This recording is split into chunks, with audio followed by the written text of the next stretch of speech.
welcome to another episode of Sports Guru Channel. I'm your host, Sports Guru. I am sorry for the delay today. My plan was to do this video at around 1 p.m., but I ended up falling asleep until 7 p.m. So, welcome aboard, everyone. We're in week 13, and we may not. If we lose this game and our next game, we will be eliminated from playoff contention. But we're gonna finish this season strong. So.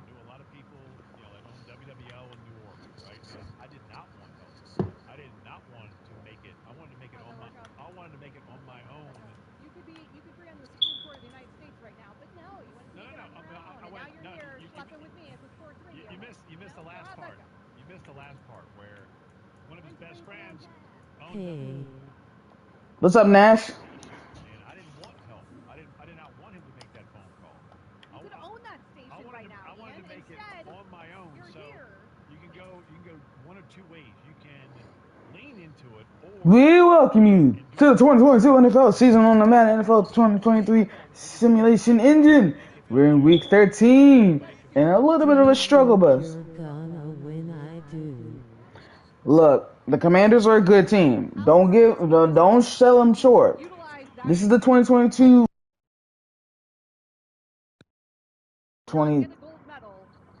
season, 2029 season of the Madden NFL 2023 engine. So don't sell them short. Don't sell them short. might be in a dish. Who knows, right? The connections that are available.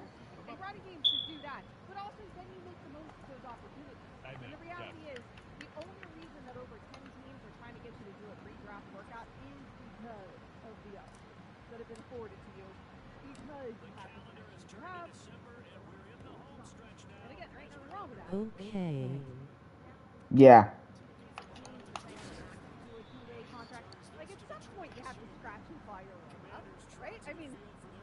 I'm listening to a podcast. That's why you hear voices in the background. Do you want Wow. NBA? I do, but since my team is not in the... Tonight in the NHL, we'll go there. That's next.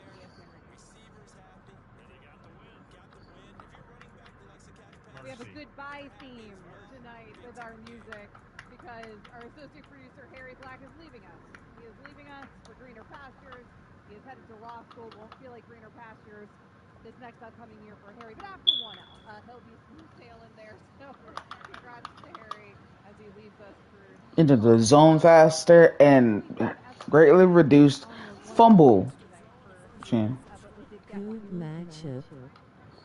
Yeah, of course. Divisional matchups are always the hardest ones to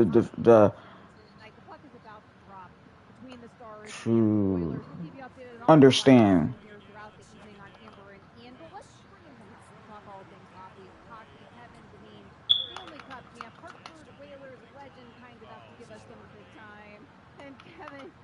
Thanks so much for joining us. You chose the Stars to win the whole thing, as I understand. Thank you. What is your favorite team? My favorite NBA team is Oklahoma City. I've been a fan since they were in Seattle in 05-06 with Sean Kemp, Gary Payton, a young Kevin Durant. Even they had Mike Bibby on the team before he went to Sacramento. What about NFL? I'm a New Orleans Saints fan. That's the franchise team I mainly use because that's my favorite team. As a Saints fan since 2005 with Aaron Brooks as the quarterback. Enough as it is. We don't need it to inflate any larger. I got a little swagger in the greater Bristol area, but that's about as far as my circle goes. So, yeah. Hey, I don't know. The Stars? Come on, what do you got? Well, I honestly, if you look at this, How? what Jim Mel's done there, holy. For me, I don't know. I didn't mean to say that. It's okay. It happens. Sometimes we press the wrong input when you're trying to have a conversation with people. Sniffing around it for years and years, and I just look at there's a level of Jamie. Straight contrast. Straight contrast. Shooter, you know, they have that veteran group that has I don't want to use the word desperation, but I tell you, when you've been in the game for a long time and you haven't won a cup, there's a little bit of a sting, and there's Do you want to know my favorite team? Yeah, go ahead, Nash. There's another level they have. They have all these Antonio Williams, 21 yards. playing with no fear. They're enthusiastic. They're just bringing a ton to the lineup, and you know, you get Dueling like offside. I've never Joe heard that before. Robertson in there with the young guys, but there's that middle core of Heiskanen. It's just a really well built 49ers. Nice. play. Hey, you know what? We're only entertained For how long? to watch these guys play the game. I think they are doing things the right way. So I think we're in for a good game. Edmonton, when you talk entertainment, hey, nothing like watching that crew out there on the ice fly around. But Dallas just seems to have that depth. And hey, as a coach, you know, I always believe that goaltending and Edmonton Stars are really comfortable with their guy in net. Otto has been absolutely sensational. And Dino, 2022. So you're a recent NFL fan. for 20 years now. Hurts. But you skated for a long time. You won a ring as the assistant head coach for the Blackhawks. If you can, for people who don't understand the grind and the chase for lower standards, if you can sum it up, what's that like? Well, it started a month and a half ago. That's when I found out the 49ers were playing on the day. Oh, cool. Like the best night to watch the playoffs is round one, game one. All those games are going on, right? There's 16 teams. Everybody's going at it. And the intensity, and it just gets ratcheted up to a completely different level. There's guys, you know, maybe their first time in the playoffs, like I was talking about players that haven't won a cup. There's Wiley Benson players that have been around for a while. And to watch that first round of the playoffs, and it's the Wild West. You don't know who's coming out. And when that sorts itself out, man, you survive. Do you play Madden 24? I'm not buying Madden 24. I'm going only by EA Sports College Football 25. You're only in round 3, and you know, you're in 2-2 series, and the level of hockey is so high right now. And I've got a feeling for what the preparation that goes into it. It's a level of you play a game, you have a day off, you play the next day, and there's just this rest period. You just build up strictly for those 2.5. You can buy it deluxe right now. I've heard. It's sports at its real essence. I'm gonna wait until around mid-June to buy College Football 25. Dino, if you can, take us off the ice. What's it like? What do your legs feel like when you're College Football 25. Yeah, that's what I was saying. I'm thinking of buying it, but like, don't get me wrong, I wouldn't mind buying Madden 24, but at the same time, I don't particularly want to because I've heard it's always so buggy. But it's interesting. I do want to try the new Sapien system, which is basically movement system for Madden. It's upgraded than the one that I'm using with Madden 23. So. You know what? They might be able to order a pizza from the local shop or something like that. And now the level of preparation, whether you have a nutritionist around that are providing shakes and snack bars and making sure that these guys literally have the juice to keep playing is, you know, there's a lot of things, a lot of levels that go into that. But to me, there's so many things that have changed. Ellis and Darnay Holmes with the sack knocks him pretty much out of field goal range. I forgot. Joey Sly's their kicker, so he has a big leg. That go along, but really, it's like anything. It goes back. Doesn't matter if it was now or 50 years ago. There's a level of you just Wanda really Robinson. want this desire and this goal to reach a common goal with a group of people and know that you can walk forever with somebody. And it's not a short road; it's a long road to get there. It's a 2.5 month, and the grind is every day.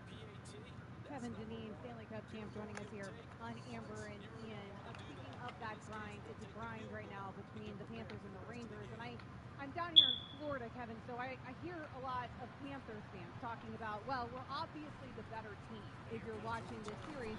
And the counter argument to that from Rangers fans is it doesn't even matter. Even if that's true, it doesn't matter because this is hockey. Why doesn't that always matter? Who's actually the better team when it comes to the Stanley Cup playoffs?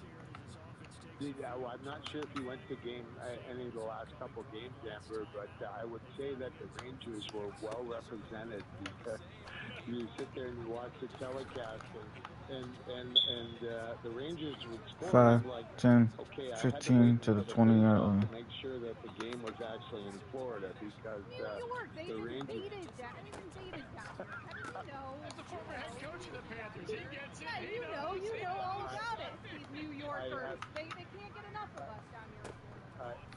No question. They know the flights are cheap to get down there.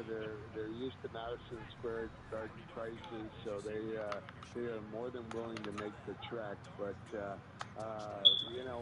Florida is just, hey, they're such a hard team, right? I mean, it starts Inside the 35. I coached him as a rookie. He was just a young kid, but he had this level of intensity about him. You talk hockey IQ, and he just had this feel. He took everything in. He was a quiet kid. English wasn't his first language. And boy, has he grown into a monster of a hockey player. I mean, his game last night was just incredible. And for me, I think the Rangers have certainly the city of New York has a certain swagger about it that is not represented by Igor Shesterkin because he's just seems like just a low key guy that just goes out. Same formation, just a little bit further away. So I think the Rangers are relying extremely, extremely heavily on their goaltender right now, and that's not the greatest formula in the world. But hey, they win the next one, and things tighten up. So you never know. But certainly, Florida has been the team that seems to have carried the pace of the play right now. So. Let's take the points. It's all tied series. So hey, we're down to 3 games, but. Certainly, I wouldn't disagree with a lot of Florida folks that they have carried the pace of play. All right, most important question, this one comes from your old buddy Kirk Herbstreit. Can we get you back to Columbus, your last stop, and find a way to help Don Waddell get the beloved Blue Jackets back to where we've rarely been before, and that is the playoffs? Can we get you back in the CBJ in the front office as a coach? I mean, help us out here, Dino. I love that's always. I was very happy to see Don. He's a really sharp hockey guy, and it's funny when you become an alumni, you really start cheering. Yes, sir. Now I cheer for organizations, and I know, and you know, well, we know people. I really do hope Radko Armstead gets a chance to revive his football career because in 2021 he actually had to be hospitalized due to COVID. So. Checking the Devils every 2 weeks, and I love where I'm at. I love what I do, and to me, not me. Just clear that up, right? There you go. Yeah, I know, but Herbie, you know what? He's such a cool guy, and I love my time in Columbus, and it's just such a quality place, and you know what? That Midwest people, you can't do much better than that. But extremely happy where I am. So, but I gotta say, I'm really happy to hear your voice, fella. It's been a while, so it's all good things. You know, we love you, man. And long live the Hartford Whaler legend. Yeah, I'll say it. Go ahead. 11 hangs in the rafters around here in Bristol, Connecticut. Dino, love you, man. Best to your family. Best to Annie. We'll talk to you soon. Thank you for the insight. We'll check in there during the finals. Pleasure. All right, Amber. Take care, Fred. Bye-bye. No! Went to the wrong person. I was 12 for 12 before that pick. Damn it!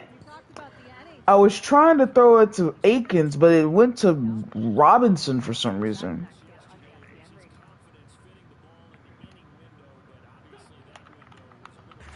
for an Ian. Stanley Cup playoff update.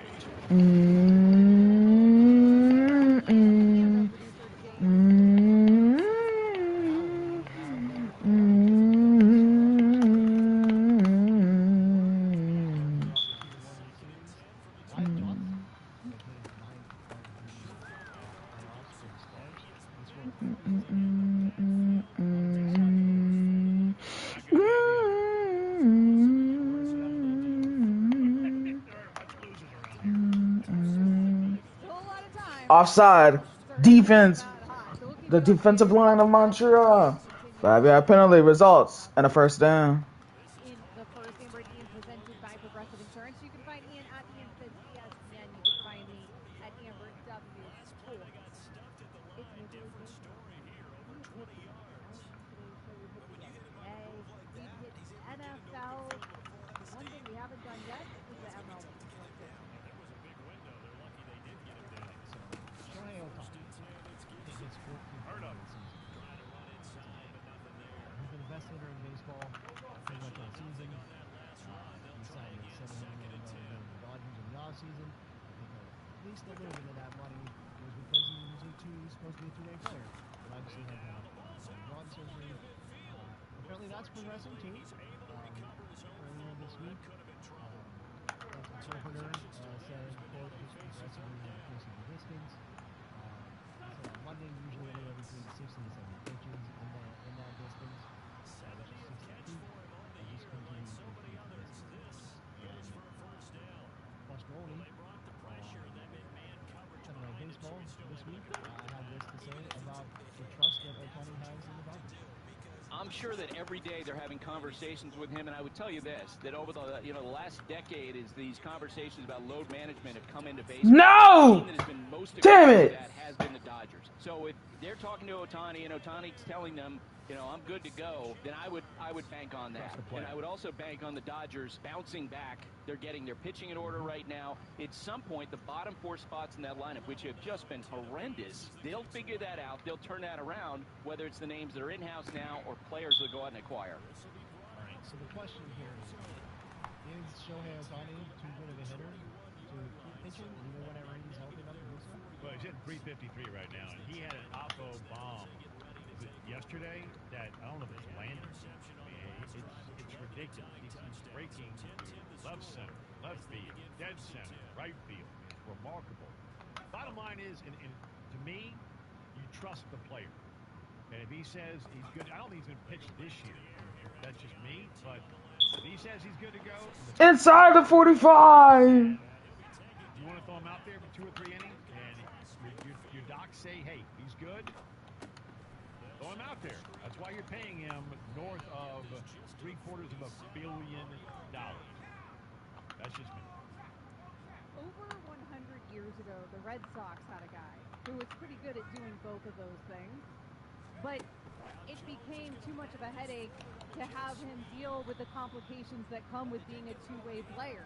And largely, Babe Ruth ended up being a hitter at a point in his career. In fact, Ruth only had one season in 1919 in which he pulled full-time double duty, and he was largely a league average pitcher during that campaign. We've never seen anybody do what Shohei Ohtani has done in terms of pitching and hitting.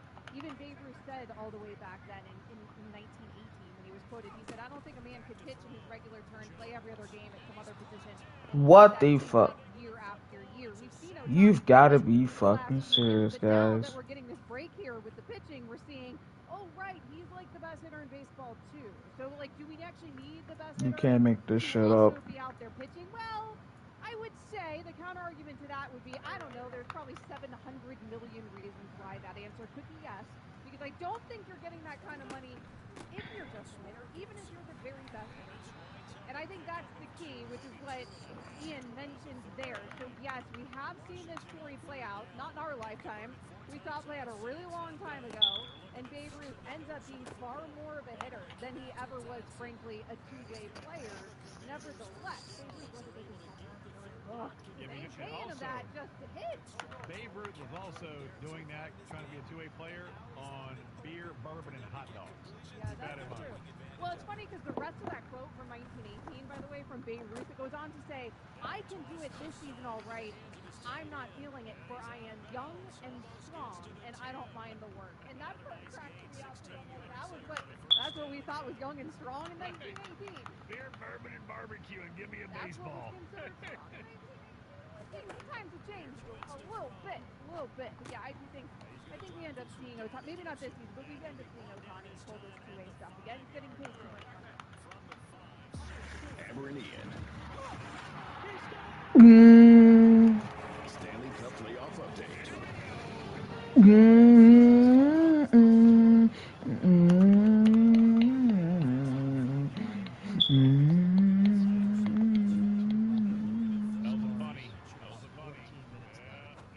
I'd love to have the over in this game. Back to you at our baseball update.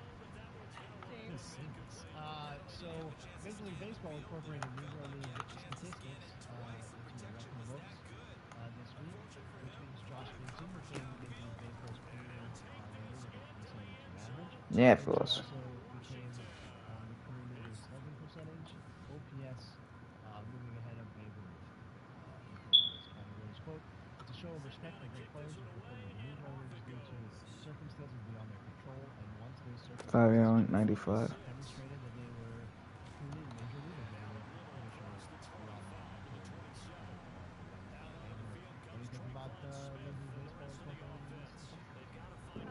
Long overdue, I think most of us will already agree with. Also, it's sort of like Major League Baseball incorporates professional baseball records into professional baseball, because that's exactly what this was with the Negro League. It always should have counted, and they always should have been part of these. Wow, are you serious, guys? Players, what they did in that league. You're talking huge names here, Ian. You're not talking small players. Yeah, I mean, come on. Jackie Robinson before the Brooklyn Obviously. Dodgers. Clearly, they should be part of the record books for me.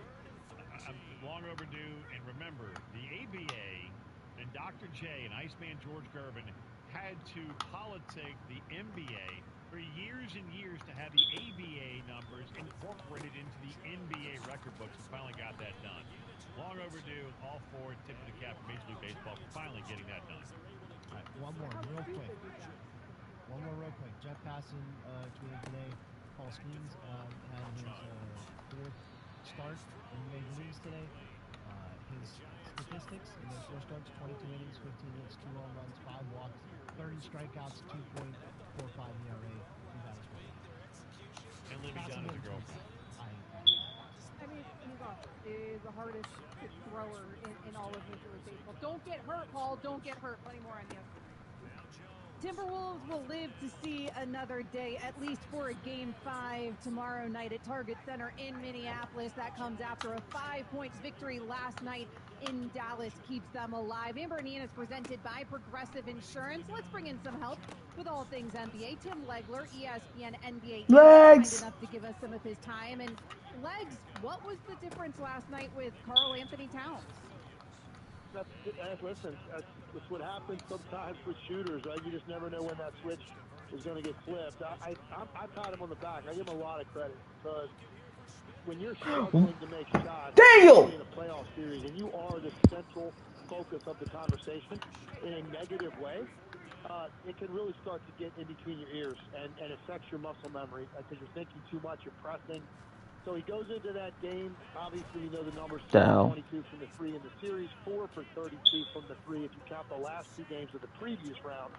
So he, just offensive line success. Karl Anthony Towns, and then he gets in foul trouble, and you're thinking, man, that's the worst thing that could happen to a guy when you're struggling to make shots, and now you're in foul trouble, because that takes away your aggressiveness as a player. So he, things couldn't have been going worse for him. They're trailing in the game.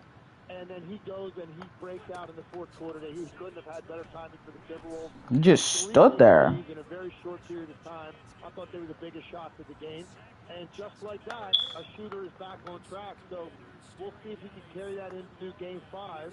I think it's a little bit more pressure on a guy that's struggling to shoot at home than it is on the road. So Marshall Ferguson and I want to say now let's see what happens at the start of Game 5. He can get a couple shots. Sarah Oleski is going to be on the call the second preseason game between Edmonton and Winnipeg.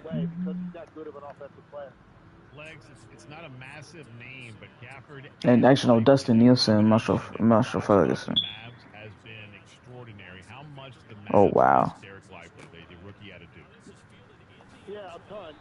Whoa, almost fumbled. You're right. It's the two-headed monster in center. And when you look at center production, most teams have a starting center and then a backup that plays, 12, 15 minutes a night. And so you really look at the starting center's production. With these guys, because Trying to get Jordan Akins the actually try to get Galladay the ball. And you look at two of the games in this series earlier, they had a game with 19 points and 20 rebounds. Hey, at least I got him a target. 34 points and 15 rebounds. And they're converting at about 80%. Anything near the rim. So that's a huge loss for Gafford to be off the floor. And they tried to replace him with Mox. He was not effective. He had a few perimeter shots, didn't go in. Powell got a few minutes, nowhere near the impact of Lively. And Lively's also done a great job of battling around the basket for some of those easy putbacks, finishes. Yeah, great. Lively's been battling Rudy Gobert really well and preventing him from having an impact offensively. So it's a big loss, there's no doubt. You don't make excuses for a team, but you also, at the same time, you have to factor that in to what happened to the Dallas Mavericks, and the points to paint weren't as good. And as a result, Minnesota's able to get out of there and keep this thing alive. Yeah, they certainly need Inakawamba, former player. try to stave off Minnesota from keeping this thing alive. Mark I'm Vassell. just impressed. They need Lively back. I'm just impressed that we have Ian back, because I was not thinking that he was going to be available. Not a good punch. Questioned him since he went missing in action right as we were starting this. Amber, you've been here to Bristol. Legs, you've been here a ton. All I did during the commercial break was go down to the ESPN CAF. There's a Starbucks there. It's getting a little late. My daughter Marin is on this trip with me. I'm a little worn out. I just needed a quick shot of espresso. I went down. Legs. You know how it is. It took, 3 minutes to walk down there, get the shot, come back, and I'm good. No, I hear you. Listen, it depends. That campus, the way it's laid out, it depends on where you're coming from. There are nights I've been up there in the green room watching games really very close to the Sports Center studio. And if you want to walk to the CAF from there, that's a track. During the game, you're going to miss a quarter of the game. Yeah. If you decide to walk to the game, literally. But you know where radio is. Legs, you know where radio is. You're right down the hall. Radio's right there around the corner, man. You turn the corner, you're down the ramp, you're at the Starbucks, you get your espresso, and you get back. See, I'm with you on that. That wasn't risky. Yeah, that was a pretty short turnaround time. That was an educated. I'm going to take this three from the logo, knowing I can hit it. That's what that was. Where radio also is, though? Radio is you walk past a green break room to get to Ellis and Davidson. And then also right past there on the same floor, so you don't have to go down any ramps, is another half CAF that's available to you with coffee and espresso machines that I believe are free, mind you, and you went to the fancy Starbucks. Tim Legler, ESPN NBA analyst, joining us here on Amber and Ian. I didn't know about the free part. Yeah, the other coffee's free. Look, this is a very tough cross-examination. Your case is going down the tube quickly. It really is, because I got a damn attorney for a co-host, right? So there you go. What happened? I've been known to. All right, getting back to this game, though. So, obviously, Minnesota's still alive for at least one more tomorrow night. Should Dallas be nervous? Do you think they are nervous? Nah. Well, yeah, listen, I think there's no doubt. All right, we're down 2 touchdowns.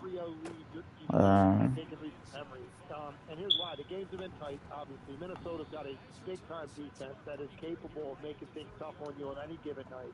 You knew that Karl Anthony Towns was struggling, and yet these games were still tight. So I think Dallas going in to this closeout game, they knew they could deal. Like, this is a very difficult team to beat in the first place.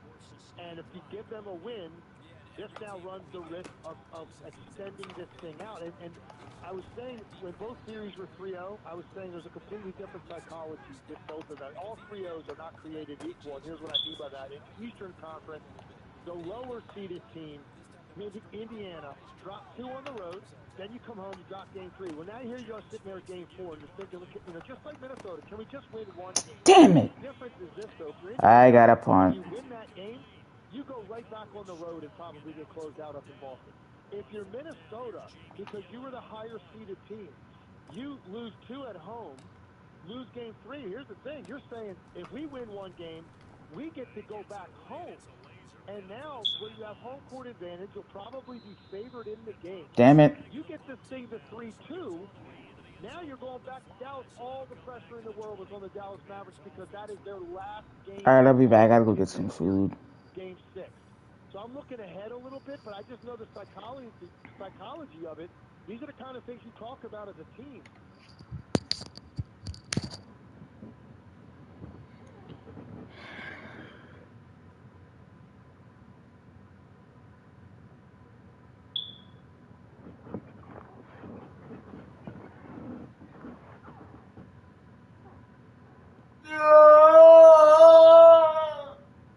Oh, sugar.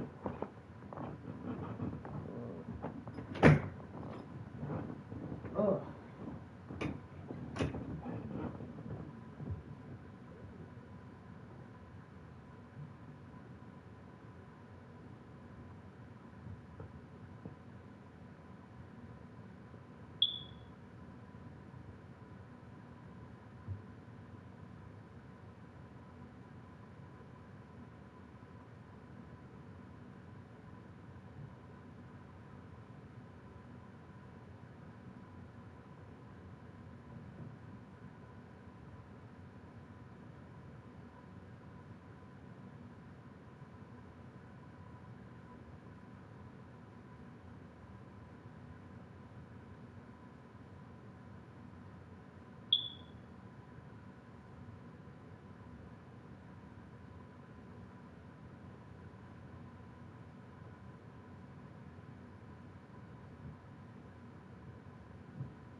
former player for the Vikings, Kylan Hill, never got a chance to get on the field, so he was unfairly deemed a bust.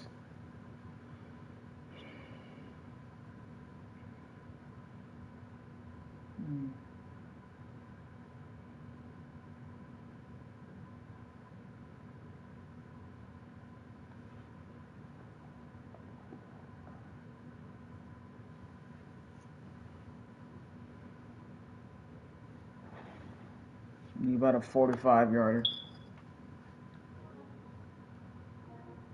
For Indiana, it almost felt like overwhelming. Now, even if we win a game, we got to go right back on the road to the best team in the league and play them up in Boston. So I think Minnesota all along felt, hey, we're still in this because of home court advantage.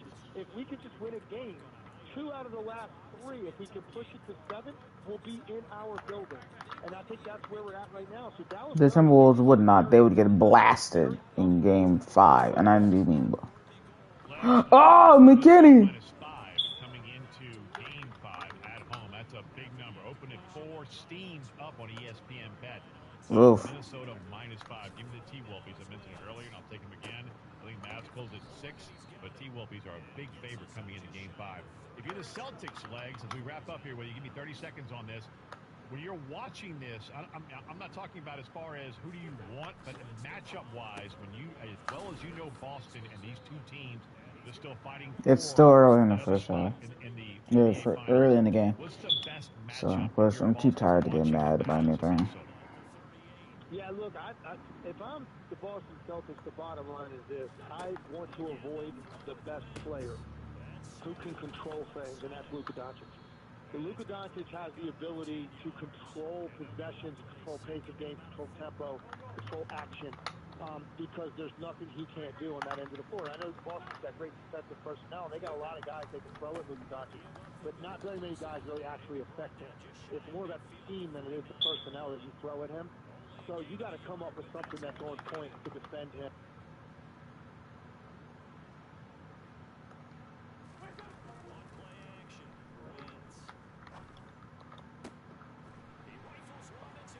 What is it, 45, 50? Down the sideline!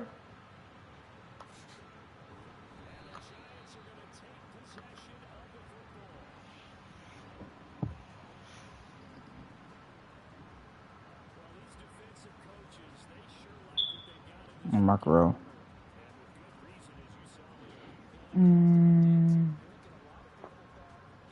Jim.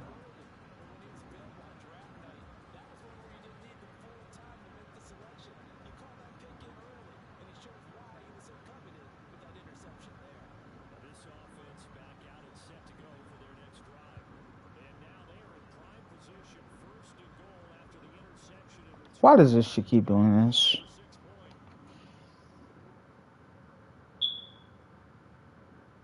I'm tired of this shit doing this. This shit is really fucking annoying.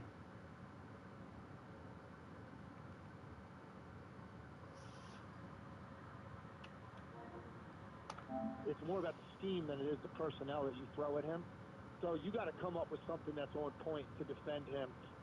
And then eventually you got to start blitzing him, and now he's beating you with his passing. So he just represents a different challenge than I think what Minnesota represents. Both of them, I think, are about equal defensively. So it's not like Boston's getting a break one way or the other there. So for me, it's about the best player that potentially could control the series to such an extent that if you can't overcome it, and that's Luka. So I would try to avoid Dallas if I were Boston as I'm watching the series. Tim Legler, ESPN and NBA analyst. Thanks, Legs. We appreciate you. Also appreciate Ian being back. Yeah, I made it easy, man. It was like a step in 3, Legs. It was easy, man. Bam. And I can tell you're all fired up. You must have had that espresso. I can tell. It's fine. Good. He did take it like a shot. You got it. Hey, don't judge, folks. I mean, don't judge. Yeah, I took it like a shot. I'm good. Now I feel so much better. I made it easily. Done, simple, good to go. With Amber Wilson, I'm Ian Fitzsimmons. Coming up next, when one wide receiver in the NFL gets paid, other teams might pay more. We can explain that right here on ESPN Radio. Amber and Ian. Stanley Cup playoff update. Still only the first period, but we've got even more action in this game between the Stars and the Oilers. resident hockey producer expert. Something like that. Yeah, so it's perilous for Ian's under on the They got no shot. puck line there. 2-2. Now Oilers have scored 2 goals in like a little under 3 minutes. Evan Bouchard was 6th in the playoffs, and Ryan McLeod was his first in the playoffs. So 2-2 hockey night in Edmonton. Dude, the Stars scored with 58 seconds into the game, not to go in the first period. Or a Super Bowl champion, not just a Grey Cup champion. That's when I knew twine dented, lamp lit, right? The under on a gut, and it's a big old gut punch, had 0 shot. So I wanted to be invested in this game, Amber, and I will not be invested. I'm going to guess the 15-minute mark in the second period. The over-under was 6 on ESPN Bet, and we got four goals already. Yeah, I mean, done. Yeah, I'm good. I'm good. With 2.5 still left. Yeah, in the first. Yeah. So The we'll lamp has been lit updated. 4 times with 2.5 to go in the first. So 2-2 Dallas leads this series 2 games to 1. Amber and Ian presented to you by Progressive Insurance. You can find him at Ian Fitz, ESPN. You can find me as well at Amber W Sports. So there are some wide receivers in the league, some pass catchers in, if you will, who are looking to reset the market right now this offseason in the NFL. CeeDee Lamb, Cowboys, Mark Chase from the Bengals is on that list. Brandon Ayuk. He really wants some money, honey, from the San Francisco 49ers, and of course Justin Jefferson of the Minnesota Vikings. And that one, JJ, being the biggest of I would take preseason season, even in Madden. So I don't know who's going to end up getting paid first here, Ian, but I know who's going to end up getting paid most likely out of that group the most.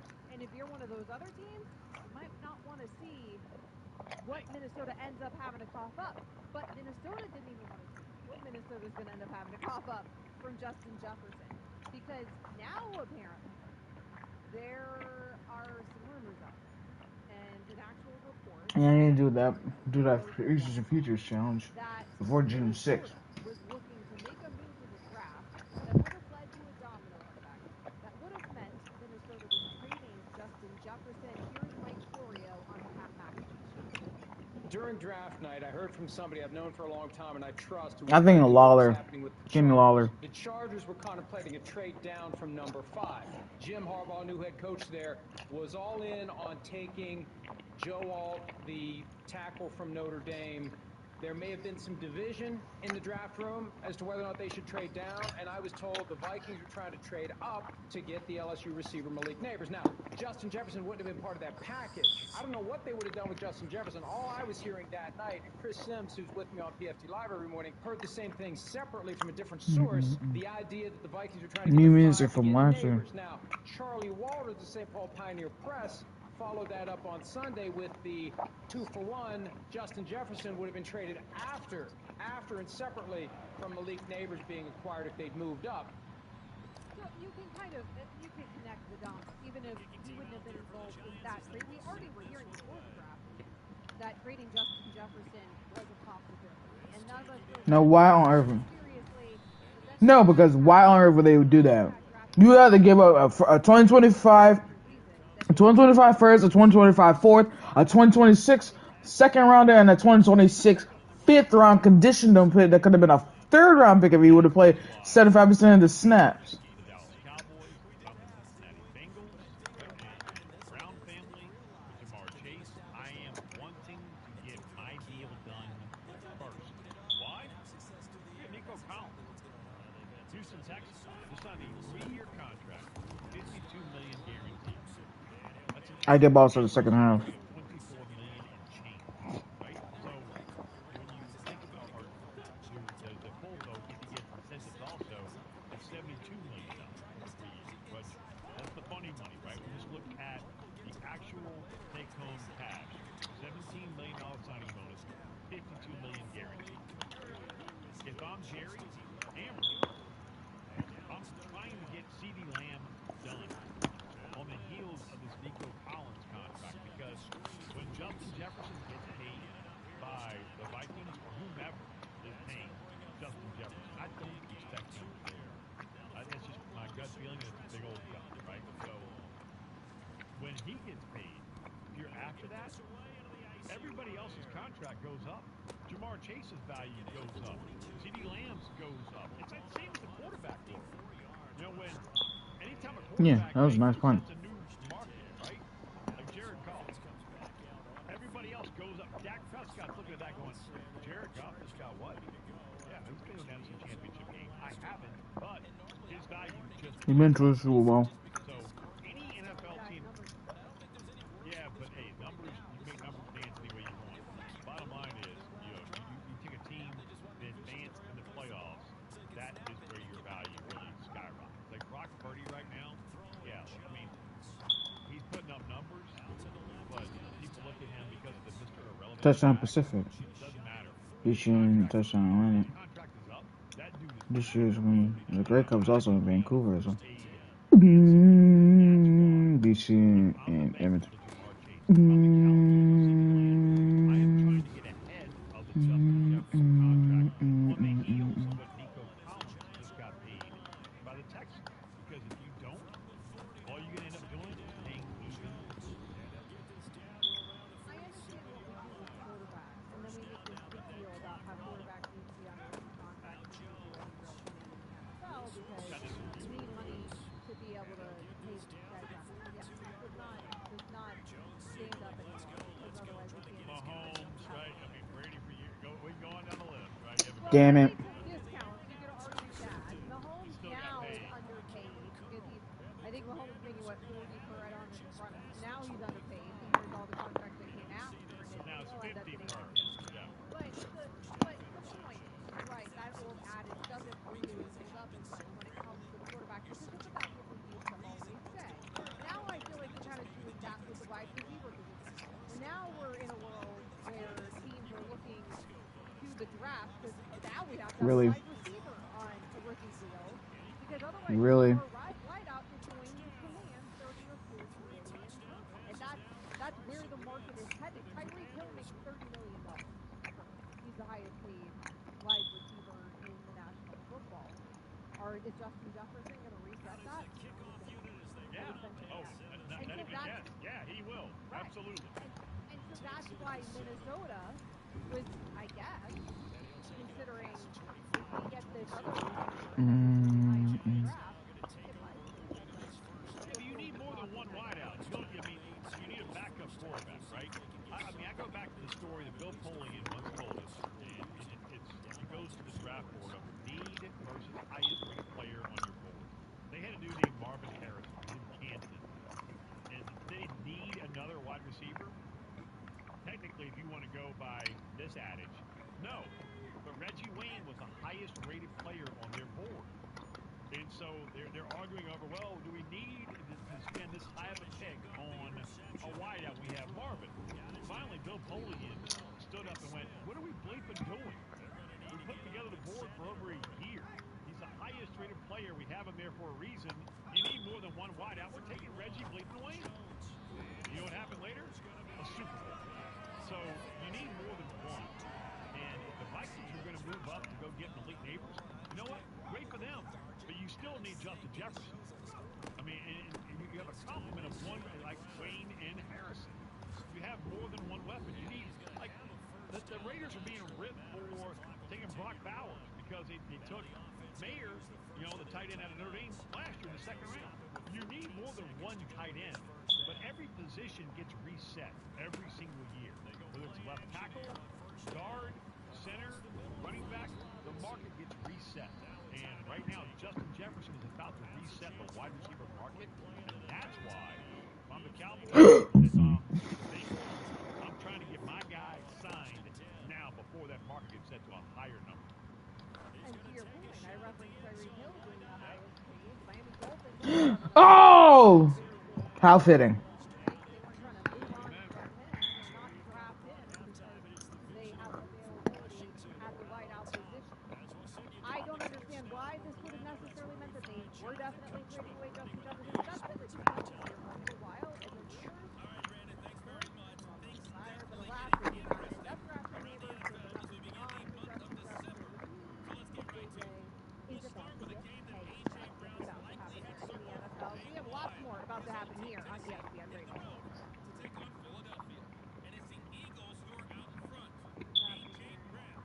Damn it. Nice touch. Harry Black, our associate producer, whose last night is tonight. He is leaving us to go to law school at UConn. So all the music choices from Harry have been dedicated to his sweetheart. Two bad teams as well. Married tonight. That's the theme. Dude, this one is by far, bar none, your best. Here's the thing, Harry. I know you haven't started law school yet. As a lawyer, I'm here to tell you, it's nothing like home. I don't believe that at all. I don't believe that. That's a blatant lie, Harry. Don't listen to him. Honestly, nothing like home. You mean Law and Order is a great show. you mean I'm not going to be able to just stand up in the courtroom and scream? Right. You mean you're not going to go from arrest to trial within 48 hours? No. Yeah, that's how it happens, right? Because that's how it happens on TV. What about Law and Order None of Criminal that is how it Intent? Was that different?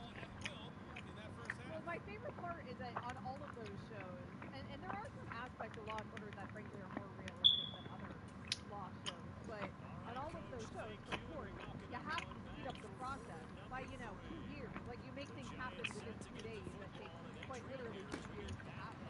And also, there's never any witnesses involved in any of those shows, in any of those lawyer shows. Hold on a minute. That's not true. In Blue Bloods. Come on now. I'm generalizing. I haven't seen Blue Bloods. Are they sitting there writing motions? Like, you're drafting motions and stuff? You're spending 3 weeks drafting motions? I mean, look, man. Bridget Moynihan, whatever her name is, Reagan, right? I mean, I can't remember her first name in the show, but yeah, she's constantly doing paperwork. I'll take your word for it. But anyway, you're in for an adventure in law school. It's the greatest education you can get. Whatever you do.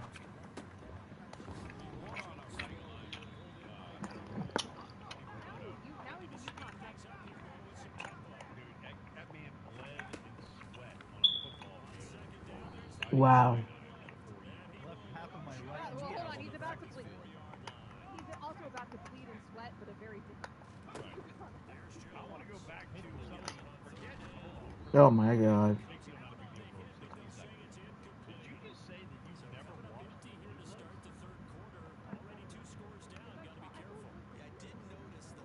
It's their final season now. It's been around for damn near 2 decades. Tom Selleck, Donnie Wahlberg, Still a Bridget thing? Moynihan. It's still going on? It's coming to an end like this year. But All right, late to the party. Should I check it out? I just found it there. awesome. I mean, it's a great show. My older brother, God rest his soul, Brendan, started wearing three-piece suits because of Tom Selleck's character. And that was off of Theodore Roosevelt wearing three-piece suits. Part of the reason you can say that Blue Bloods brought three-piece back into the mainstream society. Haven't seen Blue Bloods. Guessing Tom Selleck looks a little bit better. Wow. Than me. Well, That's a given. And then back to our regularly scheduled program. than most people, at least Tom Selleck back in the day. Let's put it like that. All right, let's find out. What's the big deal with this match? It's making headlines. Extra, extra, read all about it. But is it a big deal or not a big deal with Amber and Ian? Our producer James is here. Tom Selleck. Big deal that Amber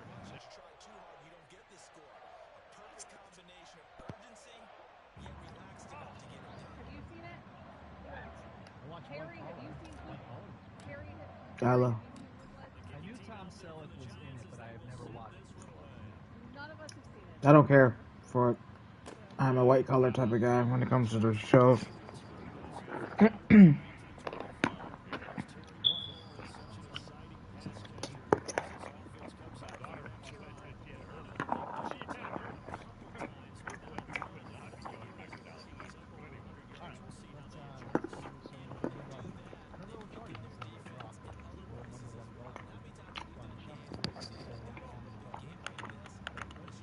He said he hopes to move on from the incident. He told us outside of the championship.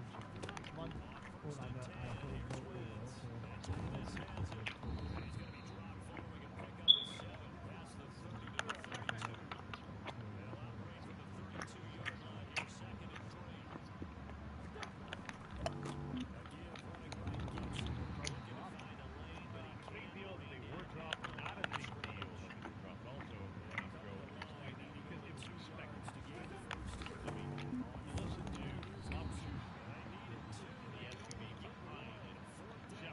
Jeff Garland from Dallas. It's almost like the story he told was Gillis recognized Jeff. And when he didn't turn his body cam on, every police officer is trained. If you are engaging someone, You must turn on your body cam. especially at this day and age. So, big deal drop, but not a big deal. Also, Amber, which sounds crazy, but because it was expected, they were recording. This is, well, it's a big, I'll say it's a big deal, though, because if you're Scott, When he didn't turn his body cam on, every police officer is trained. When you are engaging someone, that's the first thing you do, especially in this day and age. So, big deal drop, but not a big deal. Also, Amber, which sounds crazy, but because it was expected, they were bringing it back. this is, well, it's a big, I'll say it's a big deal, though, because if you're Scotty Scheffler, I'm sure you feel like it's a very big deal. Scotty isn't necessarily one who's, been known to. I don't know if Scotty Scheffler's criminal history is long. It seems like, he strikes me as a guy who probably doesn't have much, and frankly, right, and frankly doesn't have much experience even with charges criminal. He doesn't seem like a guy who's gotten a whole lot in his life. So when you are being charged with a felony and other crimes, it's probably a big deal. Oh That my it all gosh. got dropped. But you're right. We fully expected it to get dropped. The more videos that came out, the more conversations, the recordings that got leaked, all of it ended up helping You can't make this Scotty shit up. Scheffler's case and position more and more and more. It was, we knew it was an eventual reality that all of this was getting. I was surprised it took so long to drop this. But big deal for Scotty Scheffler. But and now he can say that he has a very unique story. He can always say that he was arrested on December 8th. And he has a mugshot, like me. Right. And also, and then how well he still legislated.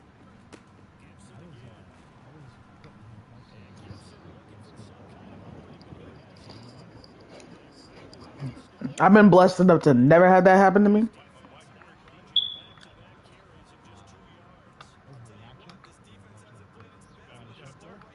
Scotty Scheffler situation. I was going to do my checks that night. They had not called into us and told us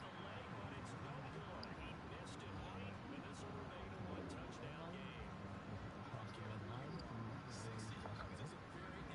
Pulled up on real quick, gave me the handcuffs, and just trying to check the stuff. I don't know. Just trying to come on here with us.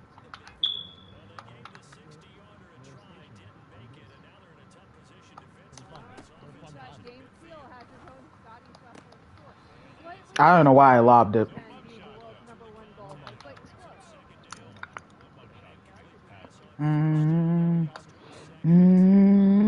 Friday. You still got that nine.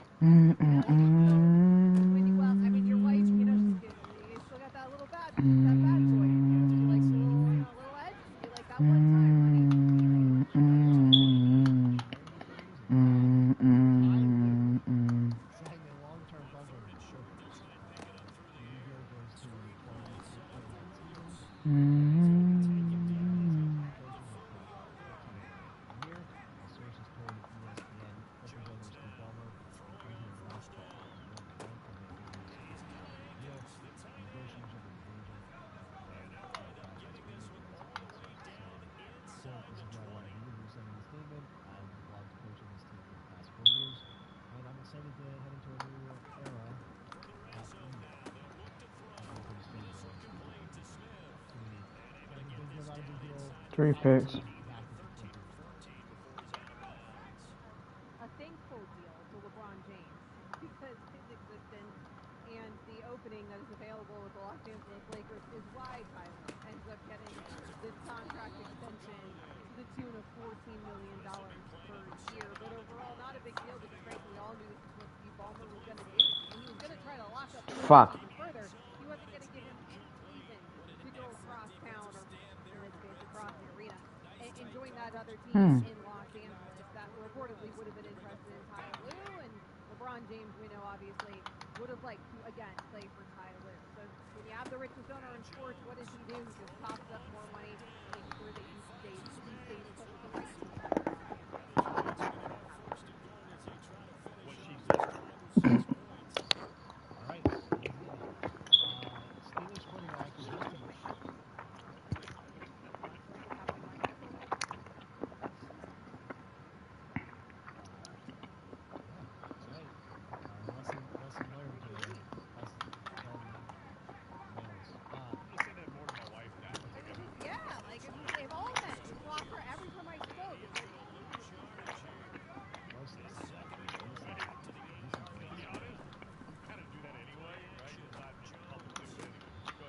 What the fuck? Otherwise, one side. Which is always, I don't know. Gouder. Steelers quarterback Justin Fields laughed about the idea that he could be returning kickoffs.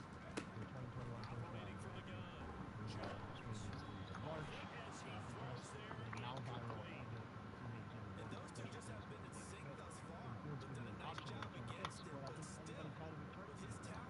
Fields told the People Beat the coach yesterday. Coach said he was basically just trying to send a message that no matter who you are, you can be on special teams. Fourth down, and a big turnover there as his guys will get the football back. Yet another interception.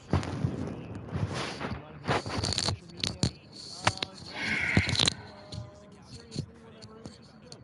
Yeah, not a big deal because I think we all knew that it was a joke unless you were, I don't know, some Neanderthal on Twitter or Instagram. Justin Fields, there was less than a 0% chance that that dude was going to be throwing picks. Yet they took a joke and ran with it. So to me, yeah, not a big deal. I feel like no quarterback. Like, who went through this? Did anybody on this team to return kicks that nobody's above that? And then also Justin Fields comes in and says, like, like that's great. Like, I am above that. Not the quarterback. Like, not any. Like, we didn't actually mean anything. Russell Wilson's going to be on punt protect.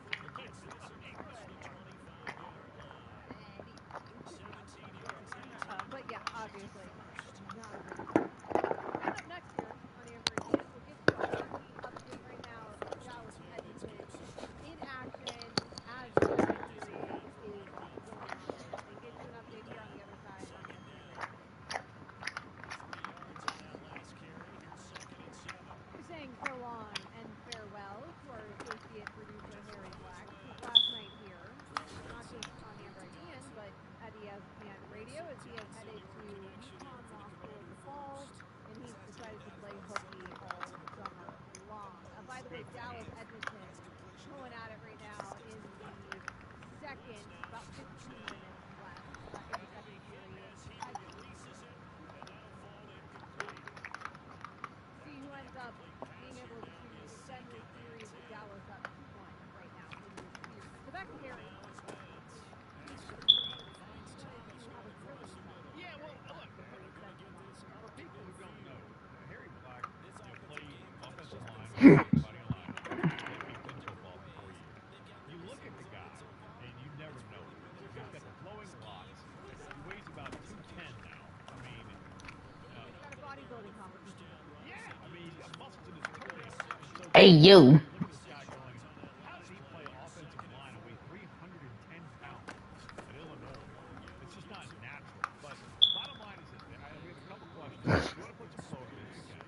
But just a simple question as we go off into grown-up world and leaving our fantasy world of sports. What did playing Big Ten football, how did it help you get ready, if in any way, to pursue a law degree?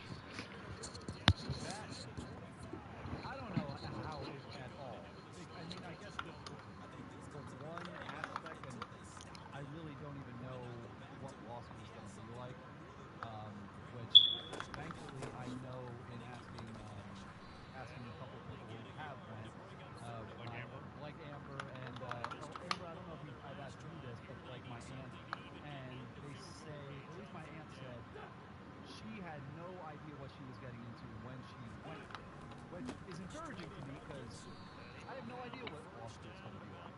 But okay, like so you had no idea what Big Ten football was going to be. Well, see, at least with that, I knew I was going to get my ass kicked quite a bit as a freshman and a sophomore. Yeah, in a different. Yeah. So I mean, I guess How about that? That's how the similarity will be. I mean, hey, when you're allowed to chill, you might as well just drop an F-bomb. Be like, you know what? Fuck it. I had to go. But you'll come out better because of it. I would say, as somebody who After the play, unsportsmanlike conduct, Ottawa number 9. His first towards disqualification. Half distance to the goal line, automatic. First down. work ethic that you would take to be a collegiate athlete will probably help you so much more. Yeah, that's one thing I will say that I give myself credit for is that, talking along the bridge as to how a lot of people drop out of law school. I've never been one to quit something. You know, if I don't like a sport, when I was in middle school, I hated playing lacrosse for the 1 year that I did. So what did I do? I just And he is gone down the right sideline. never was going to quit something halfway through, so I figure if I'm going into it, so I got to see it through to the end. So if that's... Well, and a lot of law school in their first year is notorious for winning. 97-yard pick six. Kind of like a freshman Big Ten football. A little bit. It's like learning a whole new language when you get there to law school. And so what ends up being teaching by 3 L's is really difficult in 1 L. Morgan looking.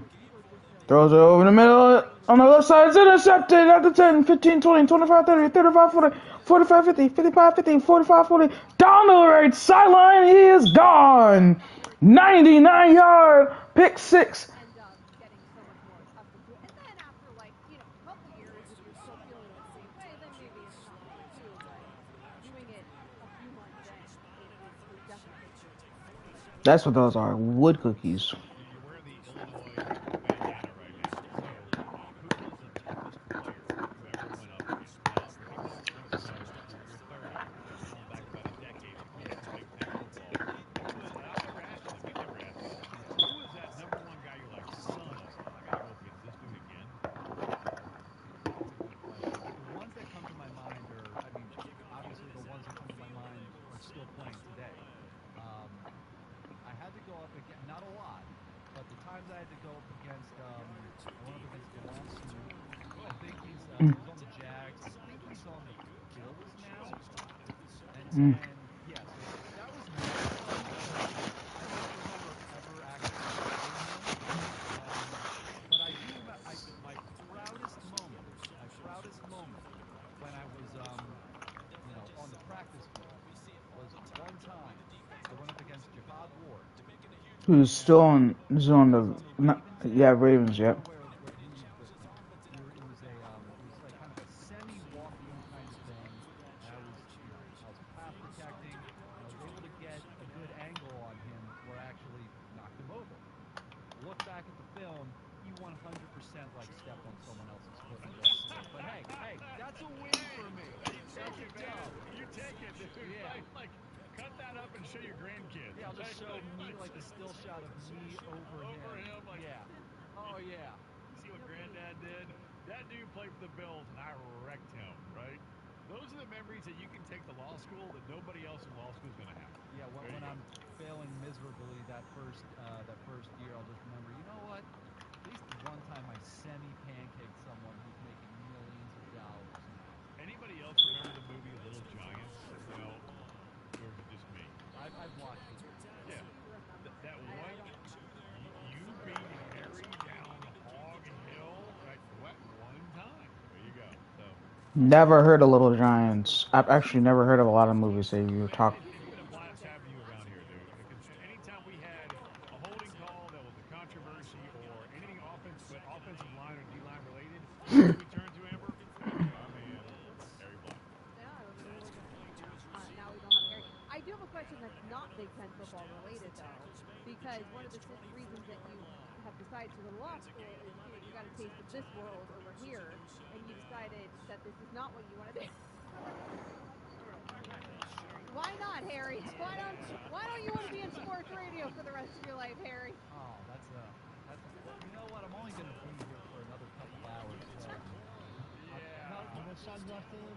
About a minute. About a minute. What is that? Are they playing us off the stage right now? Oh, guys, I think I gotta go.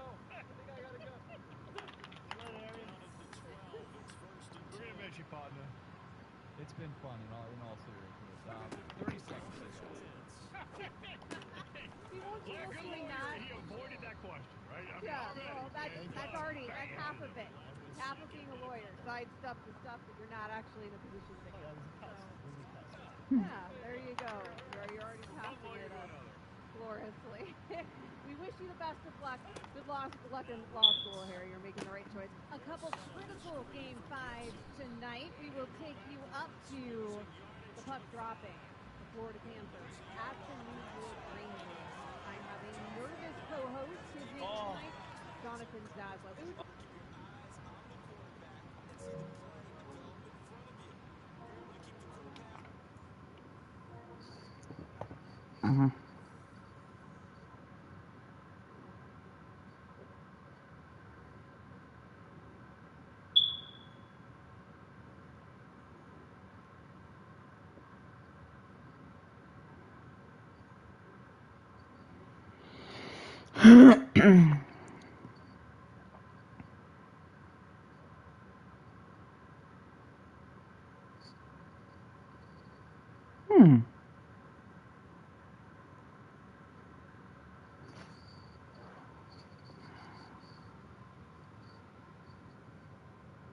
Flags are 8.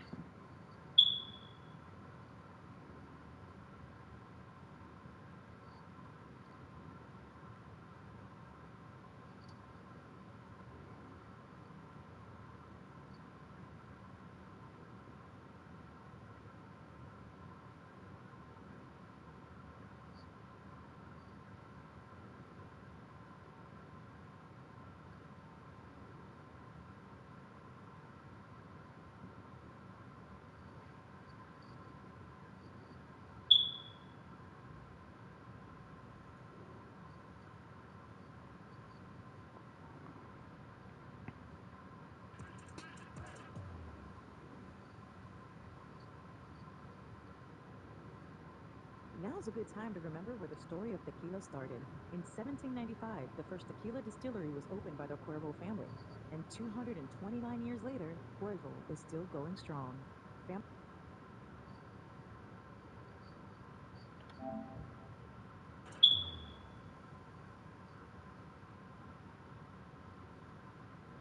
Now's a good time to remember where the story of tequila started. In 1795, the first tequila distillery was opened by the Cuervo family. And 229 years later, Cuervo is still going strong. Family from the start. Same family, same land. Now's a good time to enjoy Cuervo, the tequila that invented tequila. Go to Cuervo.com to shop tequila or visit a store near you. Cuervo. Now's a good time. Winnipeg, Calgary just getting underway. Copyright 2024. Proxima. Jersey City, New Jersey. Please drink responsibly. This is the Dan Levatar Show with the Stugatz Podcast. Today's episode is sponsored by DraftKings. Stay tuned because you'll hear more about DraftKings and all it has to offer throughout the show. DraftKings, the crown is yours.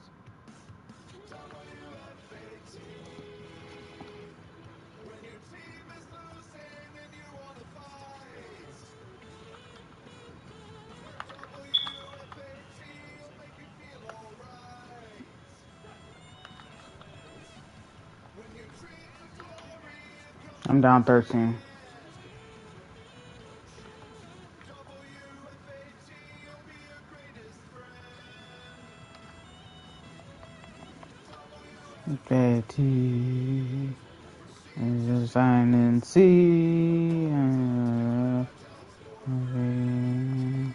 WFAT.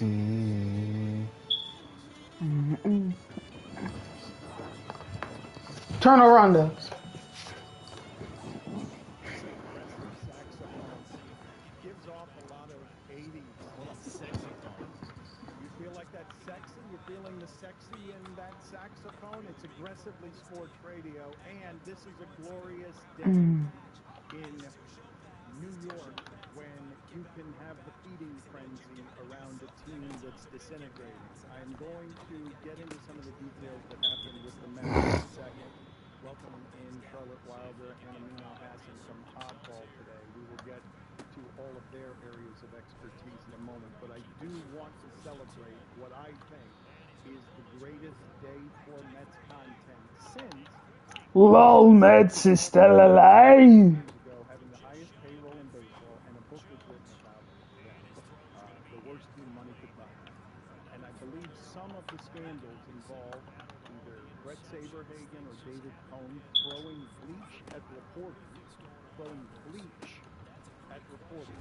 It was bleach in a water gun sprayed at reporters by Brett Saberhagen. Thank you, Brett Saberhagen. And also, Vince Coleman, I believe, threw an explosive at the fans. They were calling it a firecracker, but it was not a firecracker. It was like closer to C4 than it was Oh my a lord. firecracker. Seems bad. According to the LA Times, it was a device similar to an M100 that was about 7/8 of an inch in diameter, and it injured 3, Wow. including a 2-year-old. How do you get that onto the?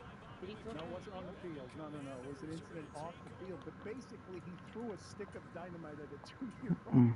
Yeah, that's right. I mean, just so since in the direction of, not at. I don't think the 2-year-old was the target, to be fair. Okay, thank you. And there's a thin line between explosive and fireworks, right? Put it on the poll, please, Juju, at Levitard Show. Is there a thin line between firecracker and explosive? Because it was reported as a firecracker, but I remember it as an explosive.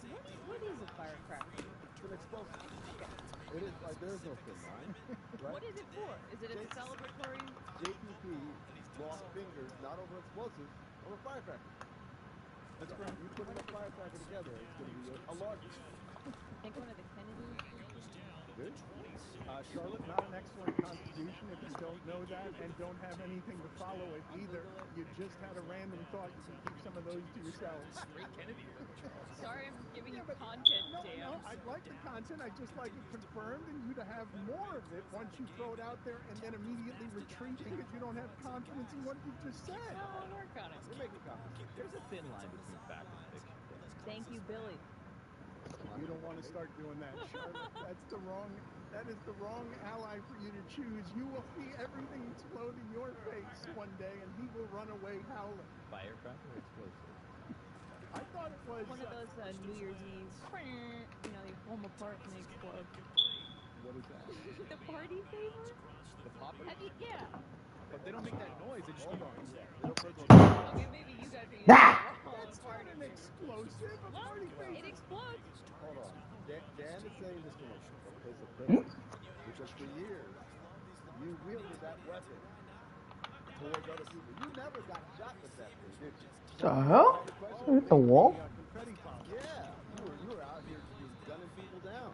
Well, I never shot it at anyone. That's not true. In the direction of. Yeah, there you go. Just like my man from Scope. But wait a minute. The confetti popper, actually, it's also not an explosive, but the confetti popper had some kick to it. Is the party favor what she's describing doesn't sound like it has any explosive in it. Well, something explodes out of something. I tend to agree if it explodes, it's an explosive. But you're not a good ally for her to balloon's have. an explosive. Yes, thank you, Billy. No, it is not an explosive. And if it explodes. No. Yeah. Billy, you're fucking stupid as hell. Gunpowder. A bottle of seltzer when you open it. No, explosive. No, there has to be gunpowder No, if you involved. put Tums in it or whatever, and Mentos and Diet Coke. yeah, explosive. That's pretty close, actually, to an explosive. But again, Mentos doesn't have gunpowder. no sale. Well, An explosive, technically, according to the definition, is a substance which can be made to explode. So there doesn't have to be gunpowder involved. And I'll tell you that Vince Coleman lit a small green canister after getting out of a truck that was being driven by Eric Davis with Bobby Bonilla in it, around about 200 to 300 fans, and then claimed that he didn't know anyone got hurt in the explosion. But I believe Brett Saberhagen as well, and if I have this correct, the week before, or rather, yeah, the week before, he had thrown a firecracker under a table near reporters. So he threw a firecracker at the reporters, and then a week later sprayed them with bleach. I gotta admit, sounds like a fun team. Yeah. Sounds like a real fun team. Threw it under a table. That's funner. That's safe. The bleach part. It's a wild choice. Maybe our clothes are dirty.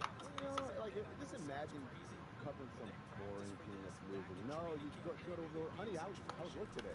Oh, man, you should have seen it. Brett Saberhagen. The Brett Saberhagen? Yep, the one from The Scout, the movie that they covered on Simple the other day. He lit a firecracker, threw it under our table while we were trying to do our gamers. We all had typewriters and stuff. I saw Mr. Baseball, and Mr. Baseball used to set people's shoes on fire while they were wearing them. So this doesn't seem like anything that's that's mild. Yeah. Mild. A firecracker, that's just good old-fashioned fun. Just have a lot of questions about how you. I don't know why it glitched like that. I don't know why it glitched like that.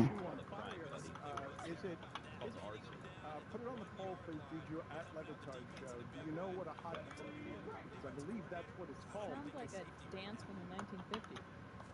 Come on, kids, let's do the hot Do foot. the hot foot at the sock hop. Oh, the socks. That's right, socks. It does sound like that. Hot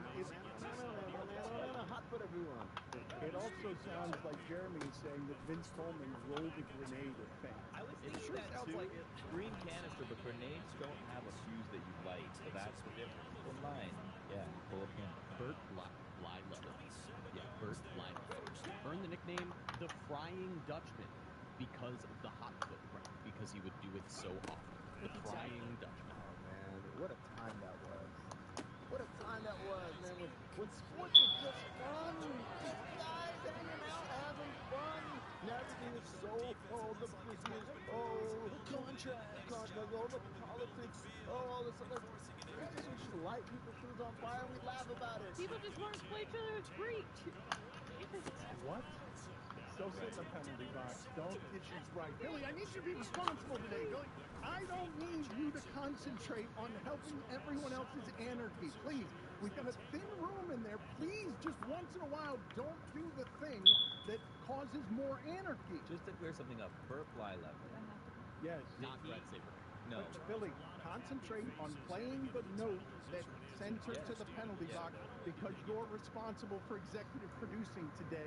Please choose one of the hockey noises that sends her out of the room with great comedic timing so that we can do the show correctly today and be WFAT that garners us New York audience, not because I'm just filibustering, waiting for you to get the timing right on how to executive produce a professional show at the top of your career. Thin line between a firecracker and an explosive. Major penalty on the ice, 5 minutes for rambling. Oh, that's you! That's you! I'm penalized? Yes! Wait a minute. These are labeled very poorly. No, you're still there. Oh, wow. No, that's good. 5 minute major. Bring him back. Rambling there. No, not rambling. Talking about garnering New York. Nothing says penalty here. It just says major. This horrible labeling. Anyway. Well, like, do you guys agree with me that sounds like an era where, like, I wish I was like covering a sport when guys were like this. I mean, I don't want to get sprayed with bleach. Bleach is not going to do anything to you. Bleach is fine. Is it fine? Yeah. I don't know if that's the case. Yeah. Touch your skin. Okay, wipe it off. Keep it moving. Exactly. Keep it moving. Hey, you know what? Pro tip, Jeremy. That's how we did it in the '90s. Just guy with a spray gun. Next thing you know, in sync. That's what you look like. Do you guys remember Sun-In? No, Son-in-law? No, Sun-In was like a product that people would put in their hair when they wouldn't dye their hair, so they would put it in, and I guess there's bleach or something in it, and then the sun would lighten your hair if you had Sun-In in your hair. Yeah. Yeah. Welcome back. Thank you. That's the first time I've been replaced by Dan in the penalty box. I hit the wrong 5 minute thing. major. The labeling here is all awry. Is it awry? It doesn't say anything about penalty box anywhere in it. What did it say? Did it say rambling? It just says rambling major. It says ruining comedy major, but it's like all the way up. That's probably ruining comedy for Charlotte. 2 more minutes. Me? No. Are you kidding me? That was funny. She misspoke. She misspoke, but I don't know That's if you funny. have Isn't it funny when people misspeak? It is the funniest comedy It's there the is. funniest The possible funniest thing. comedy there is.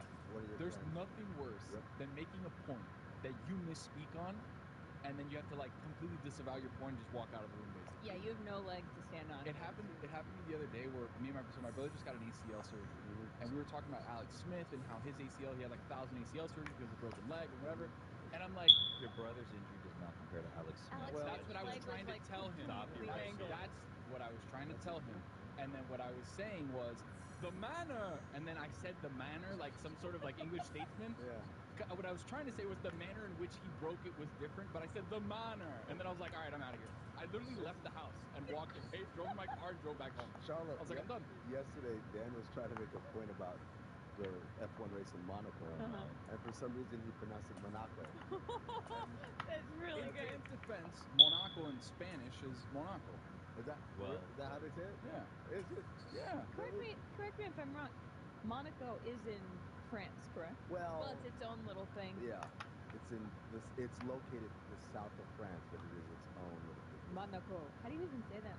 I'm not going to do it. I don't need to do a French accent. I think you speak the most French out of everybody here, so. That's just because I look like because I have glasses on. No glasses on. No, I don't, which is why I can't speak French. The Dan Le Batard Show with Stugotz is sponsored by BetterHelp. This year has gone by so quickly. Reaching the halfway point of the year is an excellent time to reflect on your mental health journey, assess your progress, and make plans for the future. Ask yourself, what's something you're proud of in 2024 so far? What's something you still want to accomplish this year? When life goes fast, it's important to take a moment to celebrate your wins and adjust what doesn't currently work for the rest of the year. Therapy can help you take stock of your progress and set achievable goals for the next 6 months. If you're thinking of starting therapy, give BetterHelp a try. It's entirely online, designed to be convenient, flexible, and suited to your schedule. Just fill out a brief questionnaire to get matched with a licensed therapist and switch therapists at any time for no additional charge. Reflecting on the first half of the year and planning for the next can help you stay proactive about your mental health. By celebrating Yeah, do your this progress, game and then switch setting new over goals, and and enhancing do your the support Saints system, franchise. you can continue to foster your well-being and resilience. Take a moment. Visit Wow, that actually put a dent in the wall. BetterHelp.com/DLB today to get 10% off your first month. That's BetterHelp, HELP.com/DLB. Don Le Batard. And it was the number one show on the land because the big star of this show was a man who was cool because he wore a leather jacket. The Fonz. The Franz? Fonz. The German version, the Franz. Stugotz. I did not think she could do better than the Foz, which was her initial offering. But then it became the French television show Happy Days. This is the Don Le Happy Batard days. Show with the Stugotz. Dan, we were trying to Why get are there you so to many react. fucking I flies in this think you might bitch? have hurt them a little bit with this last couple of minutes. Well, I have the story that I want to get to. Tony, I appreciate you being here and helping me on the Spanish contingent because, Lord, the Americans had some fun yesterday on Monaco. Monaco, that's how you say it in Spanish. No, but they crushed me from every angle and kept doing it, and I'm like trying to get out of it. But there is nothing funnier around here than one of us getting a word wrong because then the piranha feed. But let me get to this Mets story that harkens back Alright, to the day sauce. when Vince Coleman was throwing grenades at toddlers.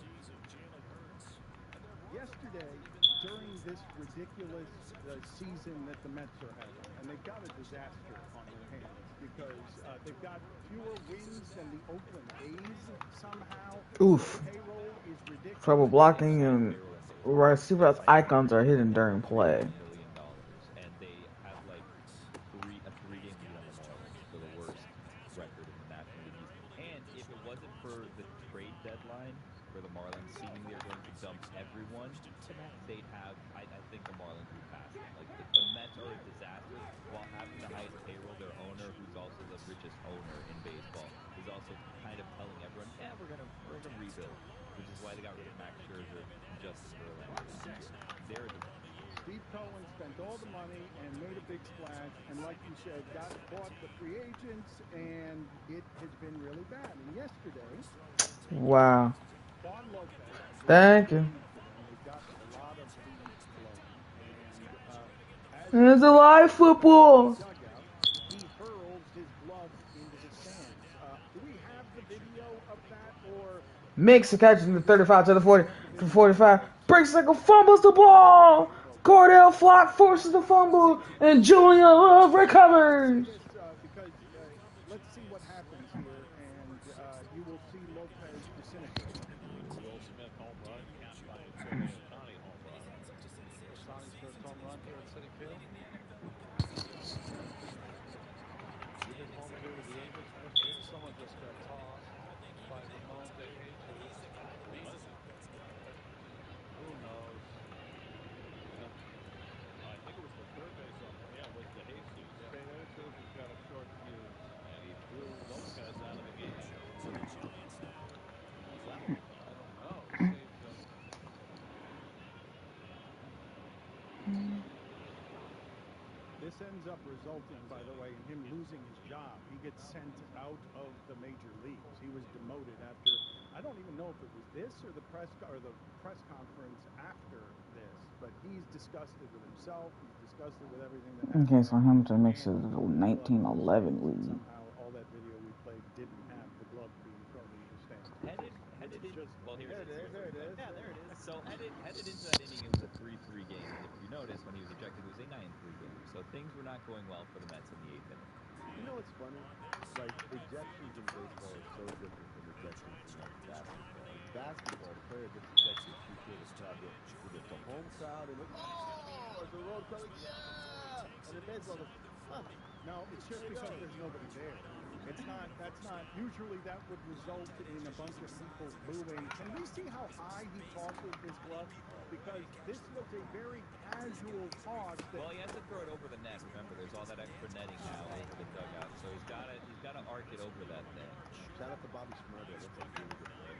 It really is. He's got a good arm. He should be a pitcher. I like everybody like trying to grab it as if it's a fly ball. Nick's got a body like a rookie player. Let me get to the press conference, please, afterward, because he ends up making all of it worse.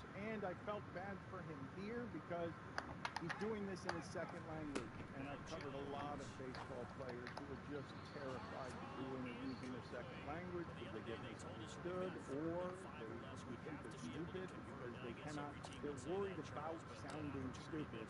And here Jorge Lopez says, I don't even know what he ended up saying because there was a clarification and then there was another clarification. But let's start with what he said. Carlos Mendoza said that he understands the emotion, but that particular action of throwing the glove into the stands is unacceptable. Looking back on it, do you regret doing that? No. Don't regret it. I think I've been the worst teammate probably in the whole MLB. So, whatever happens. Whatever they want to do. I'll be tomorrow here if they want me, whatever they want to do. So, I'm going to keep doing this thing, so I'm happy on whatever, on whatever to do. I'm ready to come back tomorrow. If they want me to be here, so I'll be here. And they did not want him to be here. And I don't know whether he got sent down for the glove throw or for the commentary there. When you don't often hear we're the worst losing team in the league, right? That's much, a little much. And saying you don't regret doing the thing you did that made you say they're the worst losing team. But evidently, there are some people saying that he meant to say worst teammate in the league, that it sounded like worst teammate in the league. I don't hear it there, but because he's doing it in his second language, there was a clarification. Is the clarification make it any better or worse? Just to clarify what you said, just because I didn't fully understand. You say that I'm on the worst team? Is that what you said? Probably, looks like so. And that they were embarrassed by you? Is that what you... I don't know. It sounds like you couldn't listen to what he was saying. Yeah, it sounds Objection, Your Honor, leading the witness. I'm kind of with him on this one. I don't know what's real here about what he's saying, what he's trying to say, and I'm trying to help with the translation, being as gentle as possible, because I feel bad for someone trying to struggle through this in their second language, but I'm still not clear on what he meant to say. I think on the clarification, when he's being asked, did you say you guys are the worst team in the league? It might be possible that he understands just worst team in the league. So when he says, yeah, probably looks like it, it's the answer to that question, not, yeah, probably looks like I said we're the worst team in the league. I'm just not sure in this situation. It sounds like to me, he said, I'm going to, like the clarification says, it's the worst team in the league, but they want to blame me. For like, oh yeah, it's my fault we lost. It's my fault we're not good. We're the worst team in the league. I feel like regardless of whether he said we're the worst team in the league the first time, the second time he did say when asked, did you say you're the worst team? He said probably, yeah. Like that's still saying you're the worst team. It's just saying it a different way, like yeah. Probably There's my solo. That's like couching. He's like, I'm hedging. Like I don't. Maybe I could have. Yeah. Can I say right now, is he wrong? Why are we going against this guy for telling the truth? Telling it how it is. When has that been a bad thing in this country, and particularly in that city, this fine city, where everyone tells you how it is? How'd you say, it sucks, how's yours? That's a New York way, and when he's asked, are you guys saying you're the worst team in the league? Like, yeah. Well, should I lie? Well, no, we're going to win a World Series this year. I'm with you. Guy who got Lopez.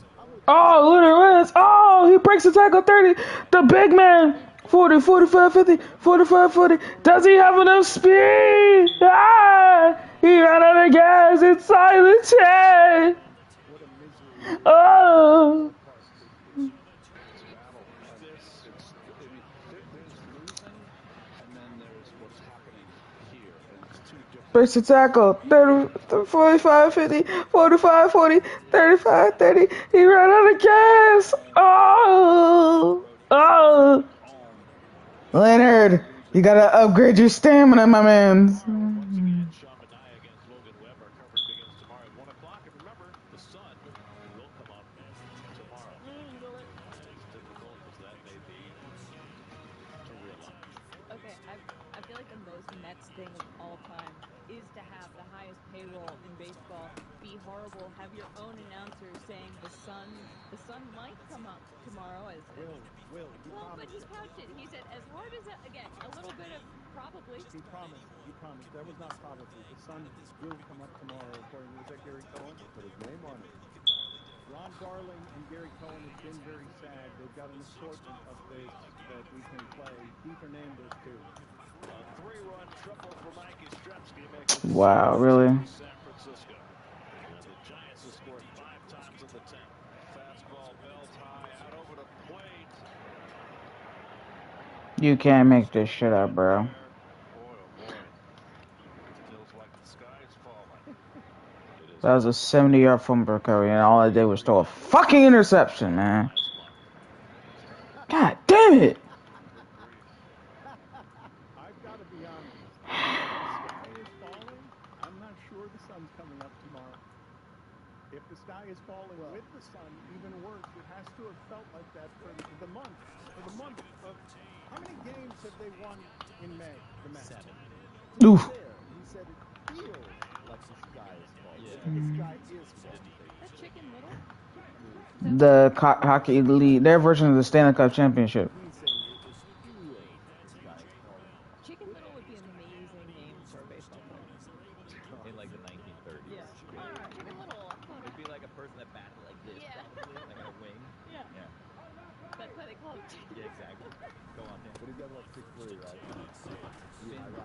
I would like to hear, now back in the 1930s, a woman wasn't allowed in baseball broadcast booth, but I would like to hear again Charlotte calling the at-bat of 1930s. I don't know who Chicken Little plays for. I don't know. Oh, Jimenez, what an interception! Chicken Little, like Brooklyn Bridegroom steps up Wow. to the plate. He's had an interesting season here. You could say it's been a wing and a prayer, Jerry. So the count is 0-2, and Chicken Ball Little, flop. that's a swing and a miss. That pitch was brought to you by Big Willow. deck. When you need to scrub things And baking powder, because I feel that's what sponsored everything. You're this close to crowning an NBA champ. Ah, Galladay!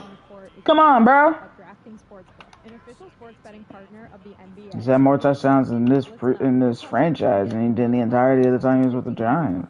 Just deposit at least $5 and you'll get a bonus bet back equal to your first bet if it doesn't hit. Download the DraftKings Sportsbook app now and use code DAN. That's code DAN for new customers to get a no-sweat bet up to $1,500 if your first bet doesn't hit. Only on DraftKings. The crown is yours. Gambling problem? Call 1-800-GAMBLER or in West Virginia, visit www.1800gambler.net. In New York, call 877-8-HOPE-NY or text HOPE-NY to 467-369. In Connecticut, offers available for problem gambling. Call 888-789-7777. Oh my god, the offensive line sucks. On behalf of Beeville Casino Resort in Kansas, 21 plus, age varies by jurisdiction. Void in Ontario. One no-sweat bet for new customer. Issued as one bonus bet based on amount of initial losing bet. Bonus bets expire 168 hours after issuance. See dkng.co/bball for eligibility, wagering, deposit restrictions, terms, and responsible gaming resources. Don Levitard. Again, started on the breakfast line. I've never been this bad in a season before. I'm so disappointed. Stugatz. Have you ever heard the breakfast bar? No, I wish I had some breakfast fun. Breakfast fun. I was almost called for pass interference. Where can I find a breakfast like that?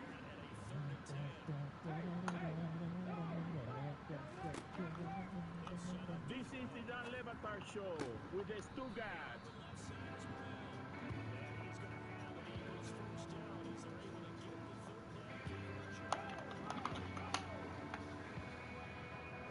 I know that Charlotte and the Moon just took us to a different time in the 1930s with Chicken Little, but I honestly feel when I'm going through that Mets stuff and giving you guys the story of what happened in the 80s that I'm going into such a different time that it's not being absorbed how shocking it would be if I told you, hey, the Warriors, they're falling apart. You know what happened?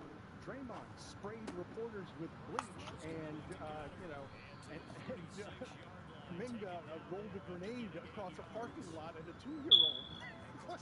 If this happened today, you realize how scandalous this would be. Damn, Draymond choked someone 13 seconds into a game. Not the Exactly. as an example. I'm just saying, spraying bleach at reporters is so aggressive. Like, fighting the media like that is crazy. What's more aggressive, spraying reporters with a bleach spray gun, or I'd rather choke somebody than blast someone with bleach. Even I don't condone violence whatsoever. When it's athlete on reporter crime, like if he Really, guys? with bleach from a sports time, that also would be shocking and funny. But spraying You can't make this shit up, folks. is crazy. Maybe we get more fair and balanced coverage if the reporters got sprayed with bleach sometime. Caller, you're on the air. Some people think if you would have sprayed Gobert with bleach, we wouldn't have had COVID. Put it on the poll. Very true. I've always said this. At Levitard Show. We never had it in the 80s.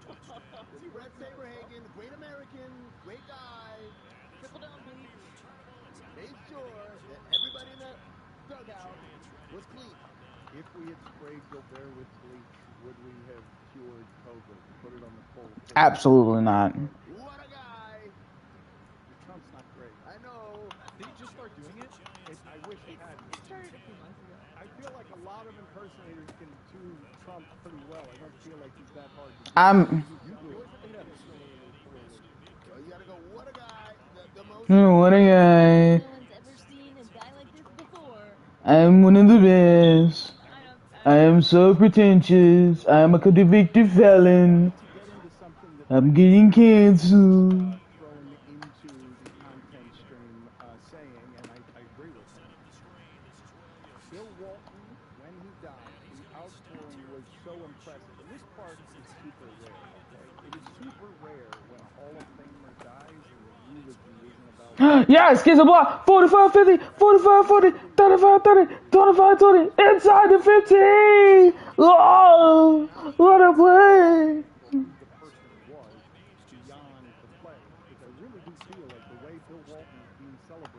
So universal and so soaked in love that it's about the person and not what you identify with the person doing in their career. It's just, this was a man who was colorful about life, and it was enduring even beyond a Hall of Fame career. I have to say, not to get serious on everybody, but that the way that Bill Walton is being remembered has been very inspiring to me.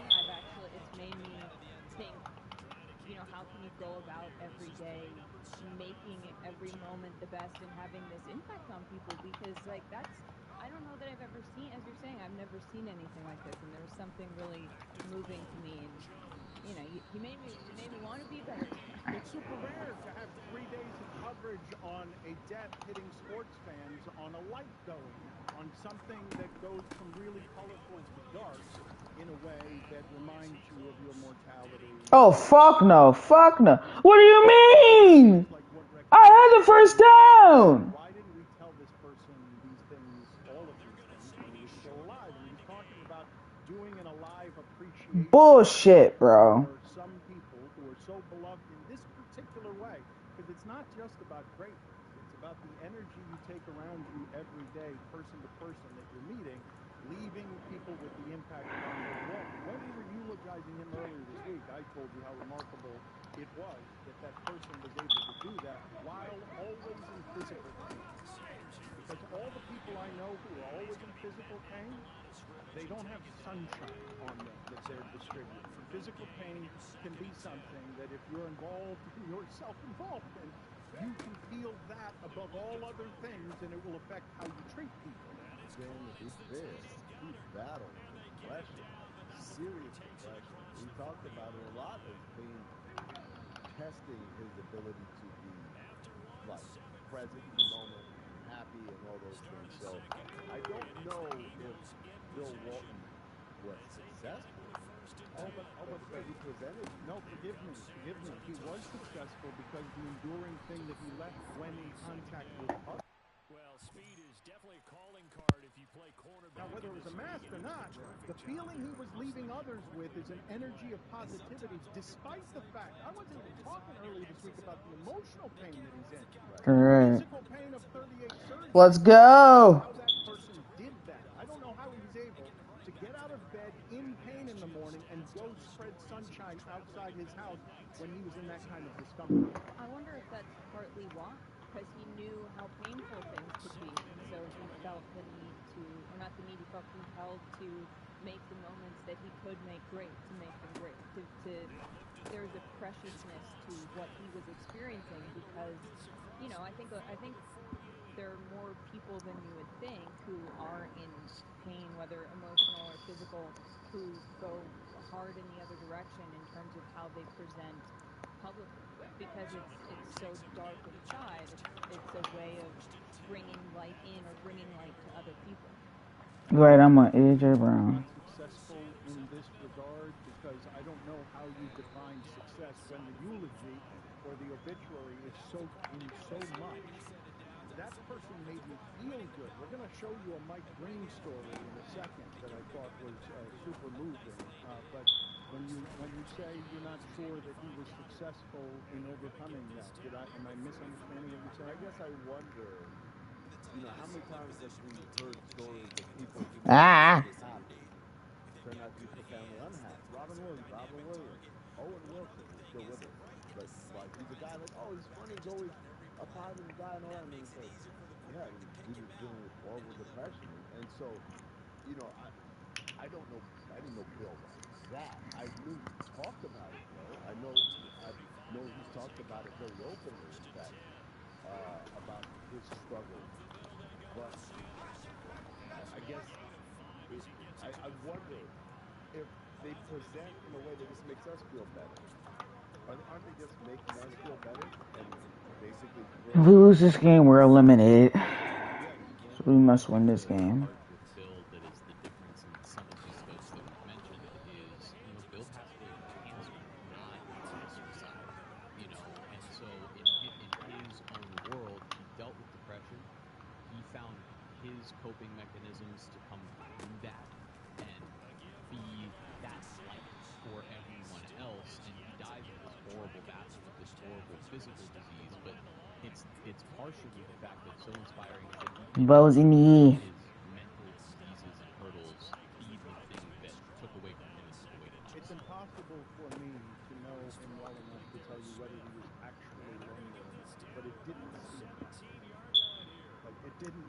It would seem with that kind of pain and that kind of depression that you would be alone with it, even if you're around people. But when he left the house, he left an impact that is, to me, the reaction to this has been startling. It's 3 days, and I'm telling you, there have been any number of people who've died around here. Pieces of my childhood have been dying recently, and it gets skipped over in the news because there's not time for it. Plenty of Hall of Famers. I haven't seen what this reaction is. Yes! Darnay Holmes! 25, 30, 35, 40, 45, 50, 45, 40, 35, 30, 25, 20, 50, 10, 5, let's go.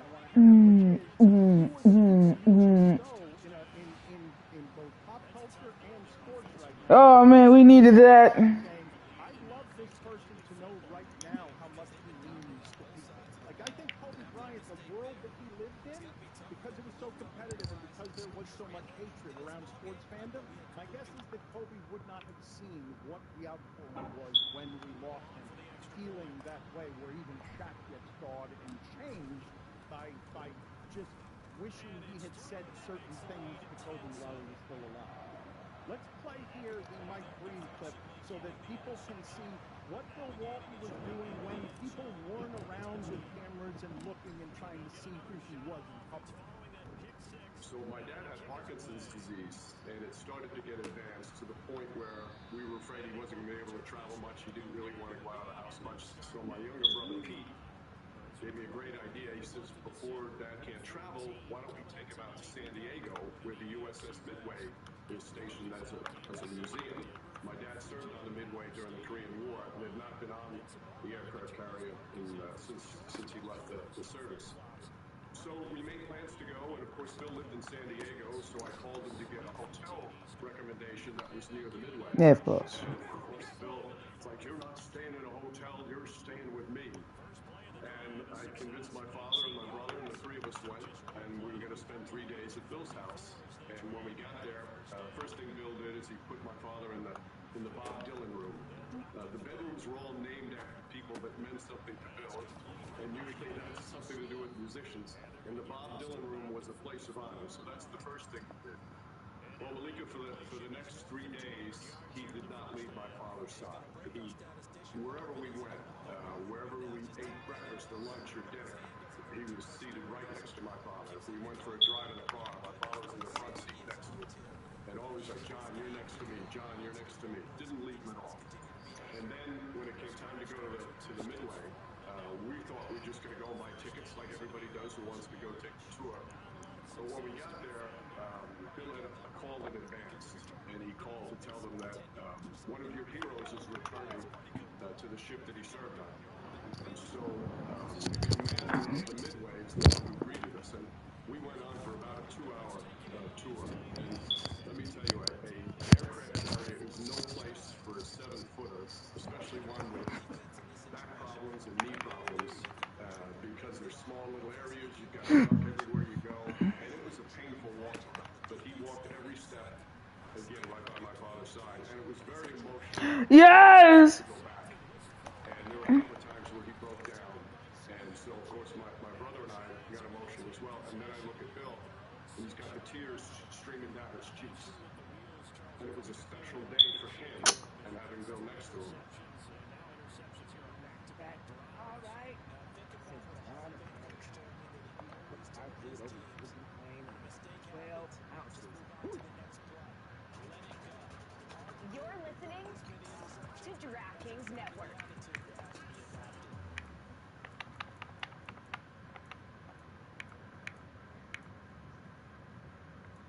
Welcome to the Big Swing, presented by DraftKings. Why are you listening to this show? 5 in the first one.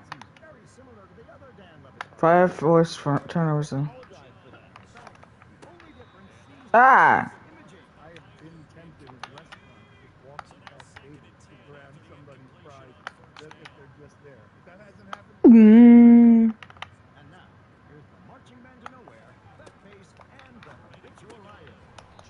Since Amin got here at the same time that Jimmy Butler did, Amin El-Hassan has been telling us that Jimmy Butler is better than Miami thought he was. I've been here a lot longer than Jimmy Butler. No, but I'm saying when Jimmy Butler arrived here and you got here to talk about it upon Jimmy Butler's arrival, you since the beginning have been correcting us, telling us that he's better than we thought he was. I need to try something. We're 4-8. We need to do something. In Bad Boys, and I really haven't seen. Not in Bad Boys, but there was just a new marketing campaign around it in the same way that Nicky Jokic is not actually interested in me. He's just in the marketing. Is this going to be a big movie? Bad Boys? Yeah. Like, how big is this going to be? Dude, they've been disavowed by their government. This is the Mission Impossible. What?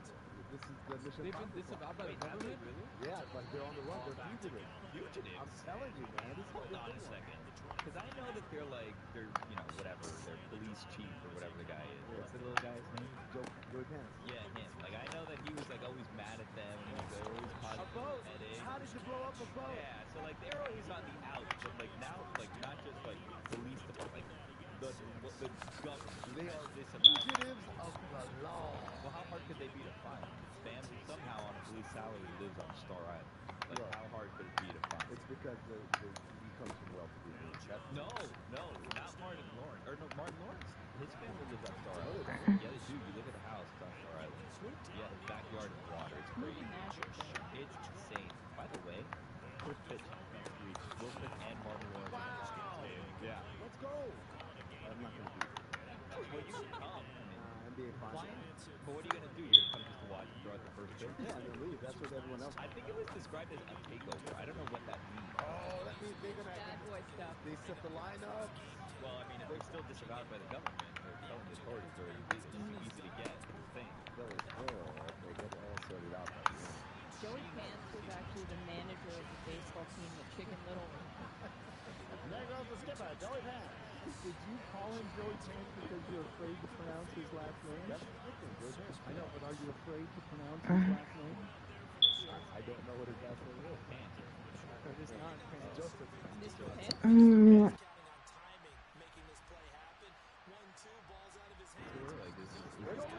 Mm.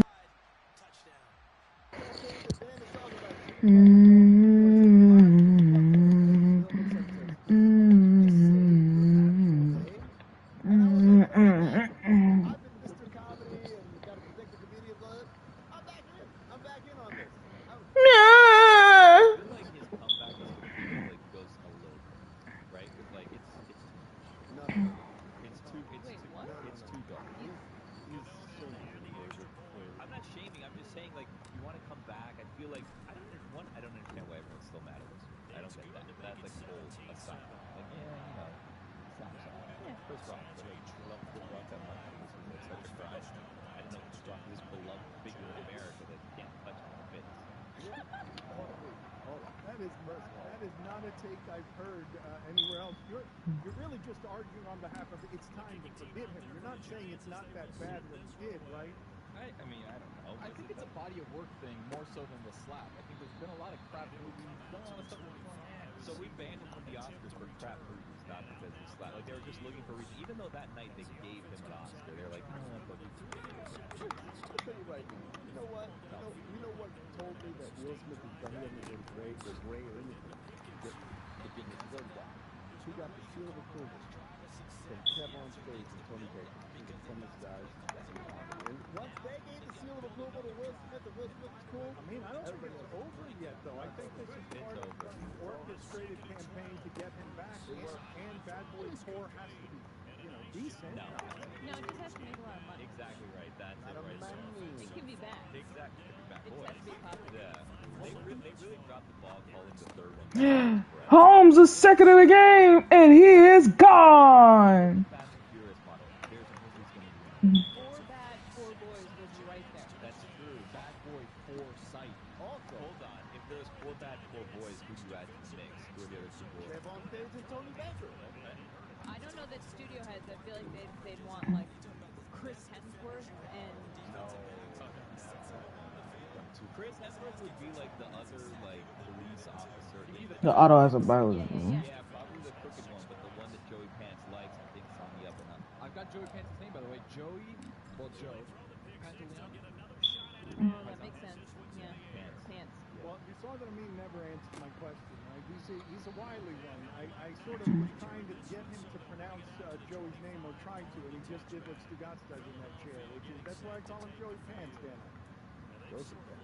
Wait. Oh, yeah. Joey. Did you say he's wily because he lived in Arizona? I did not.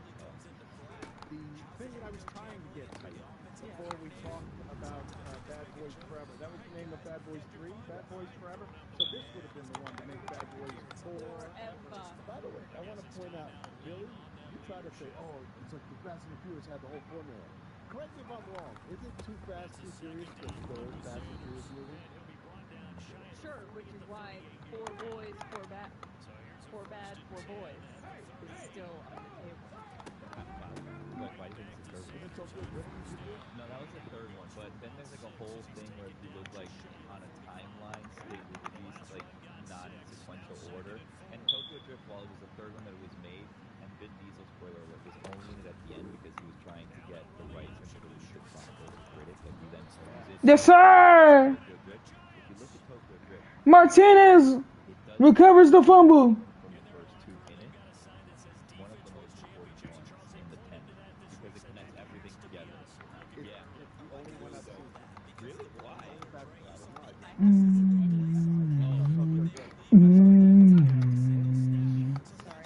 Man, my defense has been balling out. Getting back to the story I was trying to get to here, Oh my God! is that an explosive or a firecracker? Jeremy had also said he had never seen one which sent Billy to the rafters. Yeah, I've never seen one. I just found out that there's the Fast and the Furious, and then also Fast and Furious. Why? Right. Wait a minute. So, I thought that was an action film. Billy, as the executive producer, just fell on his back, feet. My mind was blown. It was a throwback. Okay, but yes, your mind was blown, but you were the only one who heard what Jeremy said, so you were reacting to something that made Charlotte genuinely fear that Vince Coleman had rolled a grenade in here. Well, let's make remember the Wick. Yeah, the Wick. John Wick. That's another one. I haven't seen the John Wick. I have seen some John Wick. I think I saw the second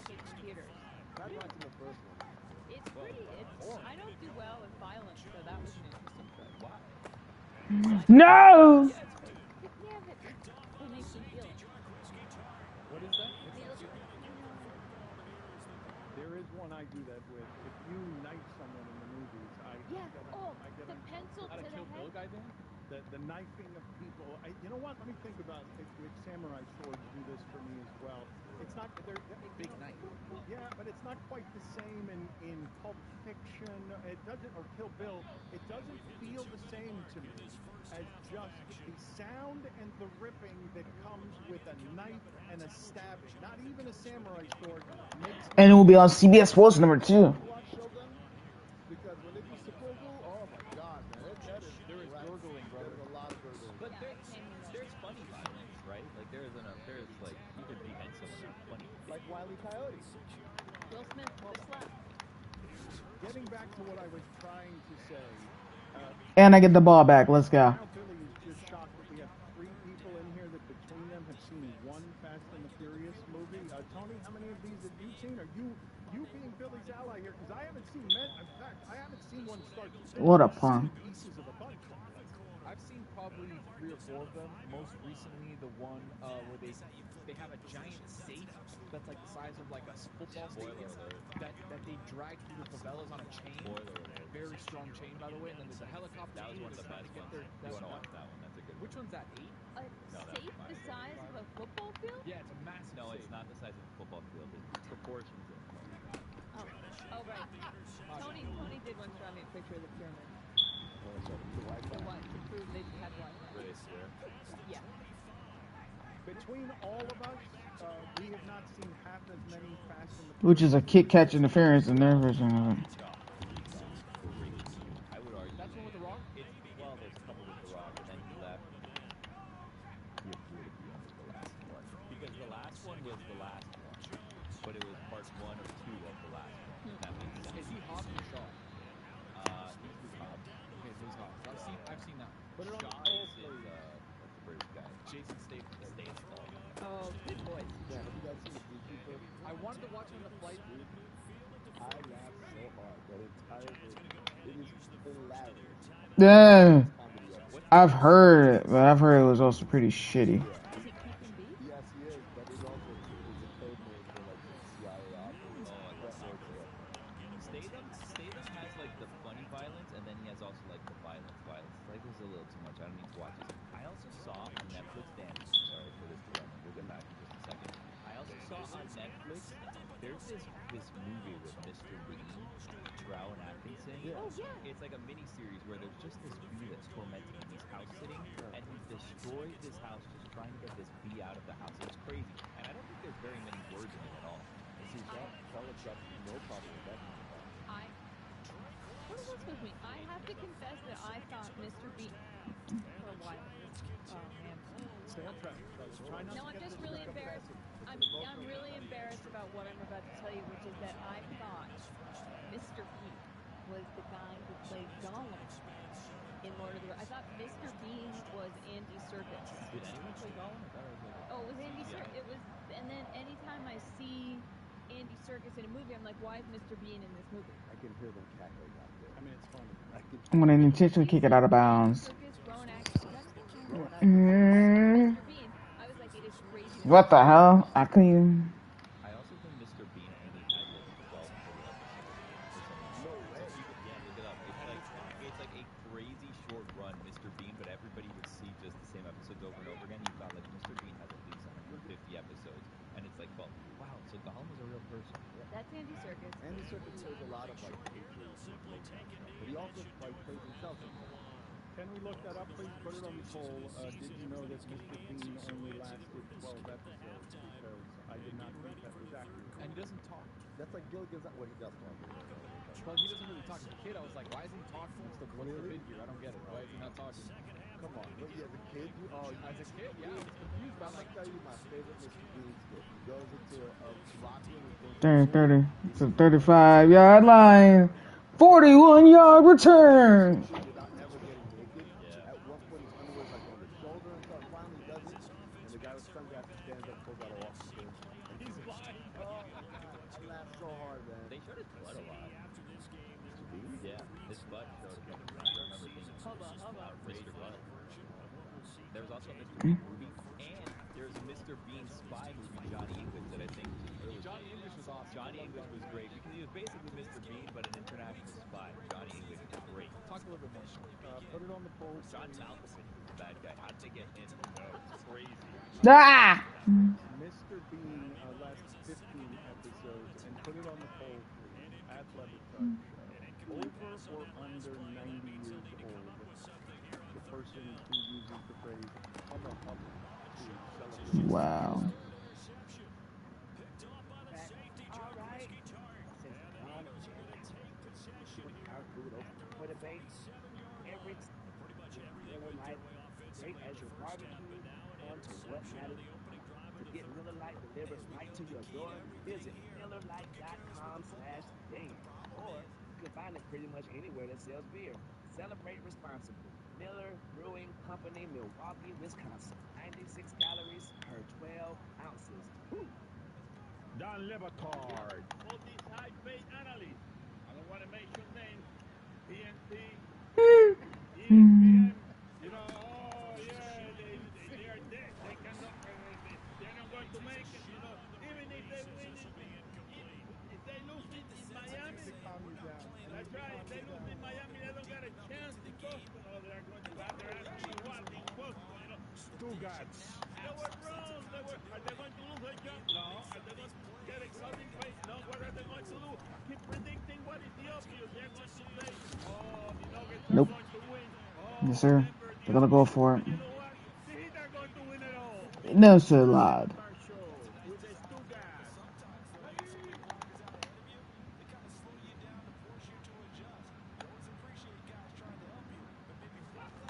I know that the audience is Really give a rushing yards to a running back. doom and gloom of climate change, but the other day I-95 flooded my area, and I didn't think I-95 was something that could flood. I didn't know that a major highway that we need to get in and out of an evacuated area could have such an unprecedented amount of rain on it that it can't get away fast. Wow. So highway is flooded. The reason I asked the question is, did you guys, and thank you, Izzy Gutierrez, for showing up here. We have a portal that whenever we're talking Jimmy Butler, we get one of the best analysts anywhere in basketball to just flume through here and sit down in the seat. We're so close to talking about Jimmy Butler last segment. You just got to find that transition from climate change to Jimmy Butler. That's all I've got to do. I like how he was like, I'm going to talk about the I-95 being flooded. And he looked up and said, oh, Izzy's here. Oh. Well, they pressed the button, they brought him in through the portal, and I'm like, why is he here? Oh, I was trying to talk about Jimmy Butler before.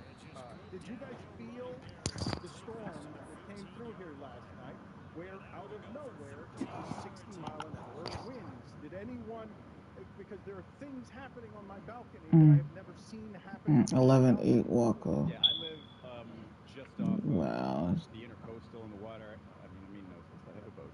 And so, right. Whoa, this guy, look at me, Louie over here. Florida and us tapped in. Jeez, Hamilton lost every game of the preseason. And so there are times where randomly, and this is just over the last year, and I think we talked about this, you guys talked about this last year, where there was all of a sudden a tropical storm. No warning, just a tropical storm.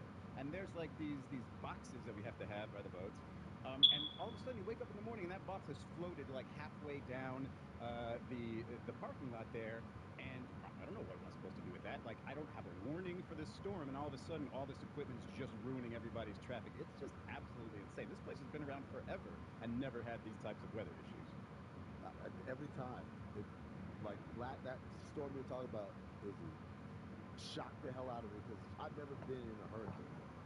And I was like, is this what it's like? You guys live through this shit every year? No, 60-mile-an-hour winds is about 3 or 4 times less than the worst. I'm Cordell Flott. Summertime. Okay, guys, batten down the hatches. Oh, yeah, hurricane season's right around the corner, June 1st. We already got in the mail, if you live here locally, like the hurricane preparedness guide that comes with like the little things that you hang on your door, like, okay, not okay. As if, like, if I was in a situation, my door would be there. And you'd be like, oh, let's see here, everything's It's like flooded. a hotel. Please do not disturb. Exactly right. That's Riding what it out is. the hurricane. Yeah, you hang it. That guy's been drowning in your house. Doesn't say not okay, so he must be fine in there. Well, this is the time of the season, Mm-mm. though. 'tis the What? hurricane season right around the corner. That's tomorrow, right? Well, don't say hurricane season as many times as Mike might burst again. No. Izzy, is your boat When okay? That's Yeah, is your boat okay? that's in my playing, boat. The boat's okay. set the quarterback 5 times. Stay on Oh. when the wind blows, so we got to take the cover off, that'll and then the happen. sun beats it up. We all, Yeah. I mean, You Ah. gotta get it real close. You got a sand cover? You got to get the ones. Got a little boat shame. Is canvas, hand canvas? No, it's like a off-white. Hmm. do you guys, I'm assuming just by the judgment that I feel coming my way, you guys do not prepare for hurricane season. Like for June 1st, you do not get your supplies. You just you wait until the last moment. I will tell you. After the touchdown, here's Elliott on to kick it away. Headphones are not broken. It's just the headphone jack and the PlayStation controller is now damaged beyond repair. Hurricane season ever. The ocean is way too hot, and that is dangerous. What do you guys? I feel like they say that every year. They said that last year. All the time. We didn't get any. This entire room. One time I go, oh, last year they said the same I'm thing. just You gonna guys say, were screwed. I thought it. I'm not gonna say it because I don't want to be the one that's in the clip that gets played when the big one comes. But we have been hearing it for a couple years that it's gonna be an overactive hurricane season, and it's not. It's very much. At least not here, which is the thing because we're just kind of looking at it through our own perspective. Like I didn't get hit by a hurricane. It was an easy year for us. A place that I vacationed in as a child, Sanibel Island, has been wiped off the earth because Is Sanibel gone? Just face They it. rebuilt it, by the way. It went into I went over it. They did rebuild. We will rebuild. It was wiped off the earth. That's an island I've heard of. The crazy thing is when those things happen, how quickly they rebuild bridges. And it's like, well, why did it take 4 years the first time? You rebuilt it in 3 years. No. No, I was trying to go to R1. I don't know where she is this segment. She is just having these straight Fuck shots. anybody who's associated with domestic violence, aka Miles. The thing that Hope they're both okay. Big segment. The thing that I was trying to get to with Jimmy Butler, the cameo that he's doing that you're telling me is not even in Bad Boy. It's just part of the marketing for Bad Boy. There was a time in South Florida where if I gotta find plays at work. there was only one athlete to get, you would get Dan Marino. And while Amin has been telling us that Jimmy Butler is a superstar since he got here, what's happened in Miami that makes him the athlete they go to. 2 yards short. I'm seeing Messi in a commercial speaking English. Nobody's heard him speak. First time we've ever heard that. Well, I don't think I think he did a lot of practice for those couple of words. Like I don't think he knows English. I think he just did it to bring Will Smith back. But I did not have him becoming this kind of superstar in this market that would be that representative of this market. There haven't been many athletes who get to play the cameos on behalf of Miami, where you're saying, oh, Will Smith, he's so powerful. You get Jimmy Butler and Messi to come do a movie.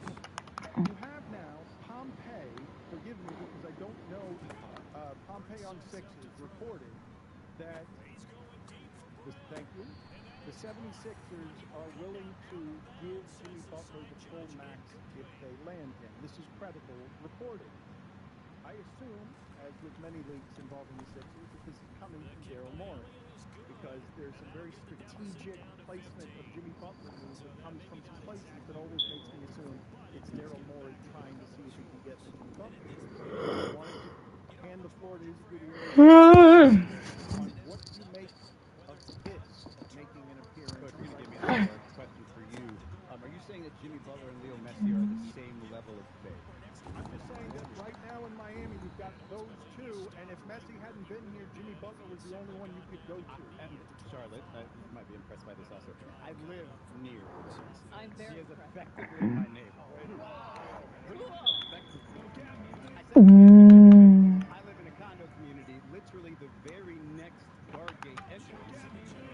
I was hoping you were going to say he lived on a boat. No, I have taken my boat by his house, and I've seen his brother. I've actually seen him playing soccer with his kid, but I try to look the other way. I don't be like, I don't want to look at him. Really. But ever since people got wind of him living there, there are just fans who camp out, post up, camp out right in front of the community. They have no idea what car he drives because I see them and they look into every expensive car, and they just spend hours hoping that he rolls down his window and maybe signs something. I don't My God, people, what the fuck? Catch the damn ball. Well, the funny part is the first guy I saw was in front of our place, and I was like, "What is this guy doing?" And he was filming a video, and then I saw he was wearing an Argentina shirt, and I was like, "Wow, it has begun. It's going to start." There was 3 people there just yesterday, right? Yesterday's when they played Atlanta. There were 3 people there the day before yesterday, all day long. Clearly, never got to see him there from noon until like 8 p.m. Failure. Makes you a bit sad, right? That was a shame. Like, I want to go give them some food. That was a bad punt. Tell them that you're Mezzy. Who's that? Mezzy. Who is Mezzy? God, I'm tired of these fucking glasses. Charlie, what's going on with you? What's going on with Charlie? You asked me as if this was surprising. We are this close to crowning an NBA champ, and with the action heating up on the court, it's even hotter at DraftKings Sportsbook, an official sports betting partner of the NBA. New to DraftKings? Listen up. New customers can get a no-sweat bet up to $1,500. Just deposit at least $5 and you'll get a bonus bet back equal to your first bet if it doesn't hit. Download the DraftKings Sportsbook app now and use code DAN. That's code DAN for new customers to get a no-sweat bet up to $1,500 if your first bet doesn't hit. Only on DraftKings. The crown is yours. Gambling problem? Call 1-800-GAMBLER or in West Virginia, visit www.1800gambler.net. In New York, call 877-8-HOPE-NY or text HOPE-NY to 467-369.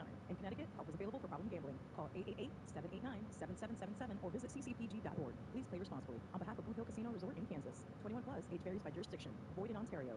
One no sweat bet for new customer. Issued as one bonus bet based on amount of initial losing bet. Bonus bets expire 168 hours after issuance. See dkng.co/bball for eligibility, wagering, deposit restrictions, terms, and responsible gaming resources. Don Lebatard. Teammates can't shoot from 3. Now they're gonna see a different Jimmy.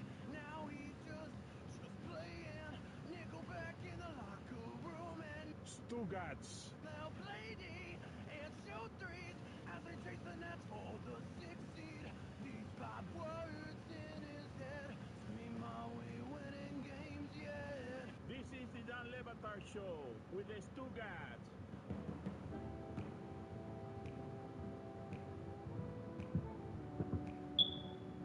Is he Jimmy Butler? Yes. Keep trying to get to this, and the whole show is playing defense again. I've been for 20 minutes. I've been trying to get to the Sixers are reportedly making a play for Jimmy Butler. Didn't that end horribly?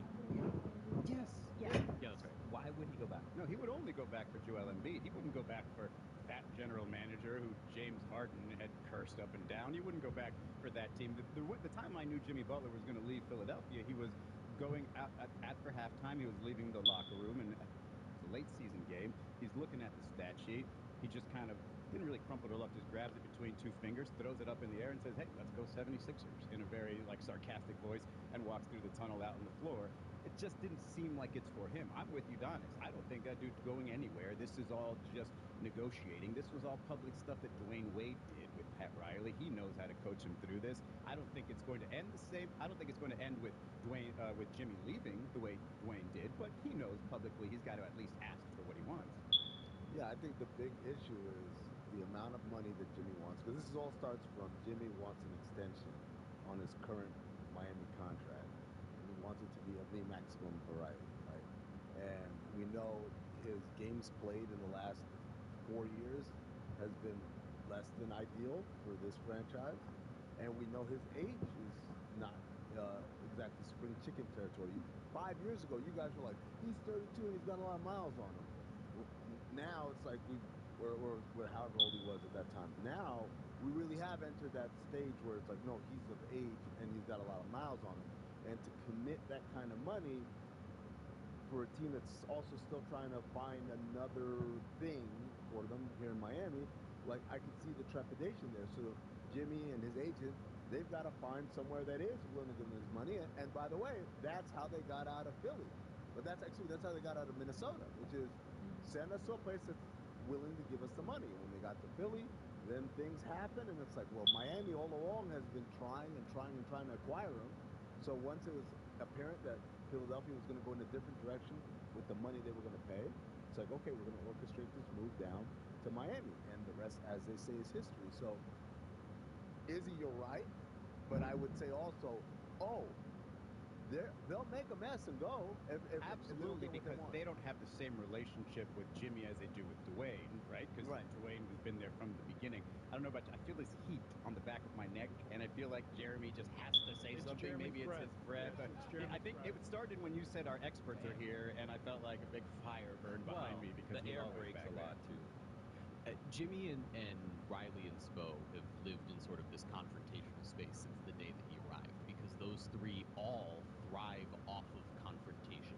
When you're dealing with this contract extension, we've mentioned before, everyone sort of positions it as a 2-year, $120 million contract extension, which technically it would be, but it would also buy him out of a year of player option. And so the initial reaction here was, well, do you try to force Jimmy to play through this year? Because if he plays very well, he can then opt out, be a free agent, and you could sign him to that sweetheart deal to end his career at whatever the max is because he's still showing it for you.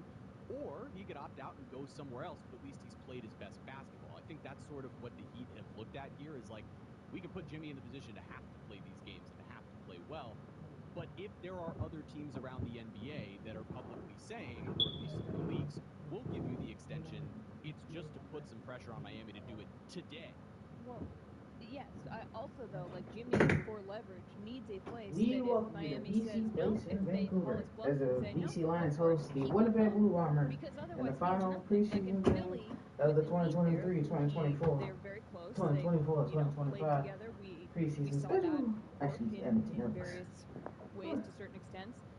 That's something. Wah, wah, wah, wah, wah, wah. Well, because then We did Philly see it had work. It worked. It worked. it worked, but It's further than Really did not pan She's out whatsoever. doing the sports thing where, like, if she says it worked, oh, how many championships did they win, Charlotte? Did they go to the Eastern Conference Finals? No, they lost in Game 7. Sounds like they choked. Sounds like it didn't work, but it did work. And Jimmy would be happy to be there if he can't, because he wants the money.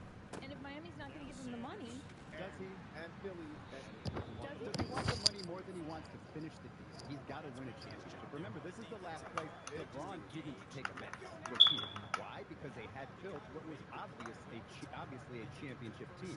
Jimmy and the Heat have to be on the same page where they say, hey, listen, if we can get you Donovan Mitchell without losing Bam or you, and it means you have to take 47, 46, you got to do it, man, because otherwise it all falls apart. That's complete. Like, you didn't go to Donovan Mitchell, right? This is the calculon. I can guarantee you an Oscar. Like, I can guarantee you anything, right? Like, so the whole idea is, sure, get me Donovan Mitchell, and then we can talk. But without that happening, right?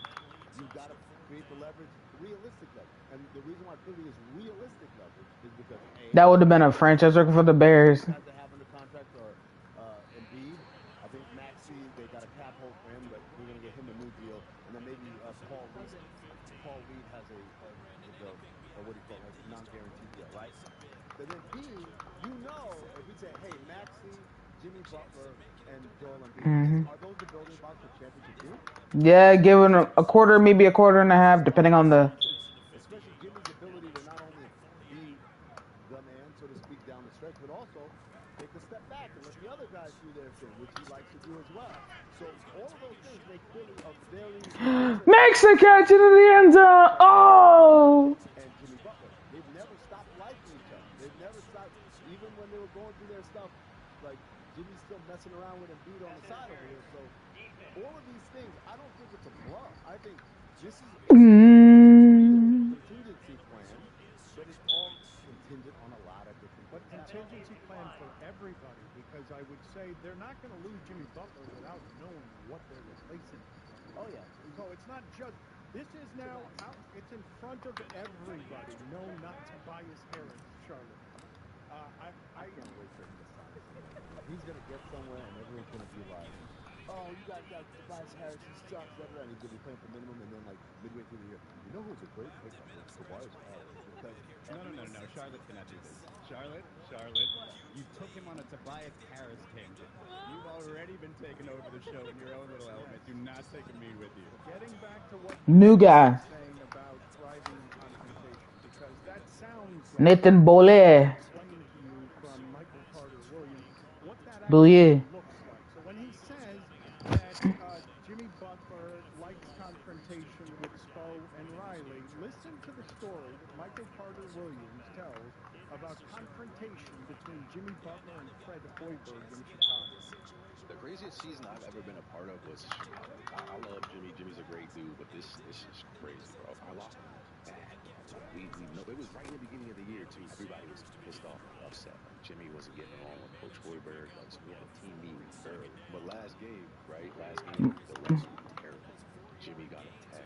Somebody else got a tech. I think even Taj gave somebody a tech. Jimmy was upset, right? That Coach Hoiberg gave the tech. Coach Hoiberg is like, Jimmy, like this starts from you. What's going on? And then Jimmy goes, well, one, I think you're soft. Two, I don't like you. And you didn't even get to three.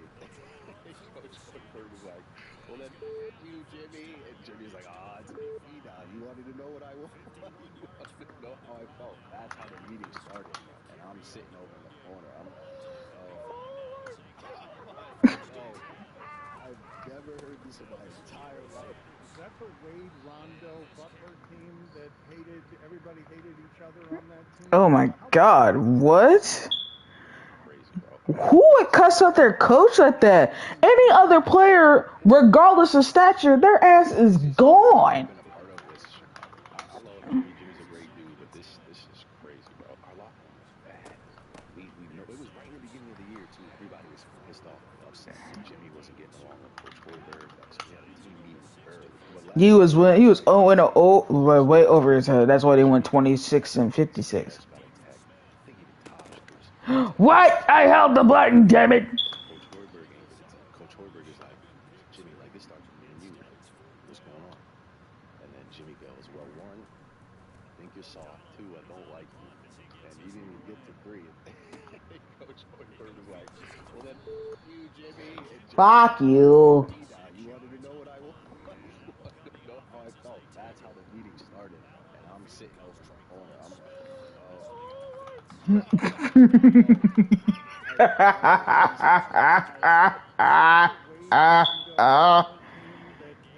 Everybody hated each other on that team. How common is that?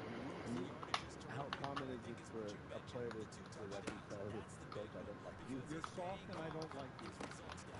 I won't say it's uncommon, but I also won't say like it happens all the time. Like that's an unusually direct way, and you gotta. That was not helpful at all. Oh, it wasn't really expertise. Well, no, I mean, like, what I'm saying is, I'm not saying that's the only time it's ever happened, and I'm not saying it happens every single year, every locker room. But I asked for your expertise. That's my expertise. My expertise is it's not rare and it's not commonplace. It's somewhere in the middle. It happened here. Didn't Shaq try to go at Pat Riley? And Alonzo Mourning had to get in the way? Yeah. Like, and on the way out. And that was Uncle Jerome's famous line. Well, I'm going to go pack my bag. Like, why? You're not going to be here much longer. And that's how me and Shaq became best friends. I have told Pat Riley that I don't believe him when he says that he and Alonzo Mourning would get face-to-face screaming at each other, and that Riley... Nah, not a good throw.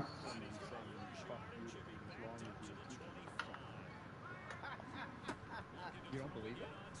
I don't believe he's quite fine with Yes. the disrespect that we're talking Touchdown. about when you're telling the coach... One down. Ooh, new one. Potato sack race. Also, I don't think he would scream. But I love the idea of someone coming to Pat Riley and say, hey, Pat, if you square the one leg of a right angle triangle and the other leg of a right angle triangle, that equals to the square of the hypotenuse. Mother, go yourself. And Pat's like, that's how you're feeling. I like it. Yeah, what is he learning? Billy, why did you make that face at Charlotte? Charlotte seems to be hitting a few different notes than we're used to around here. Charlotte came in, I've got to say, I was very happy to see her, at least in part, because something that never happens around here. Charlotte comes in here and she says, oh, that's a very nice wallet. And when I'm looking at it, I'm thinking to myself, people... Yeah, he just hit a backflip. That's great. Look at me, look.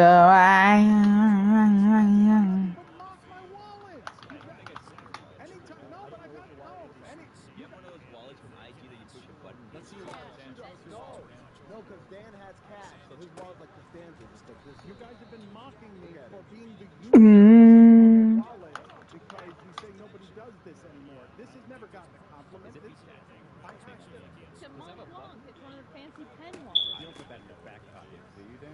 Your hips are out of line, right? That's why. Mm. Mont Blanc is water. Miles Sanders. Spring water. Again, Charlotte, get another phone in there. Charlotte brings in a compliment and sunshine, and as I bring up her story, look at what you guys bury me in to illustrate the point. Yes, sir. Anything of mine is out in front of people, just mockery. So I'm happy to see her sunshine right up until she does Keebler Elf stuff that all of us are looking at her on. Pepperidge Farm, remember? She's gonna get a reaction like Joe Wall. I was gonna say we should do Charlotte's funeral now because Charlotte. Well, I mean, it's a bit more.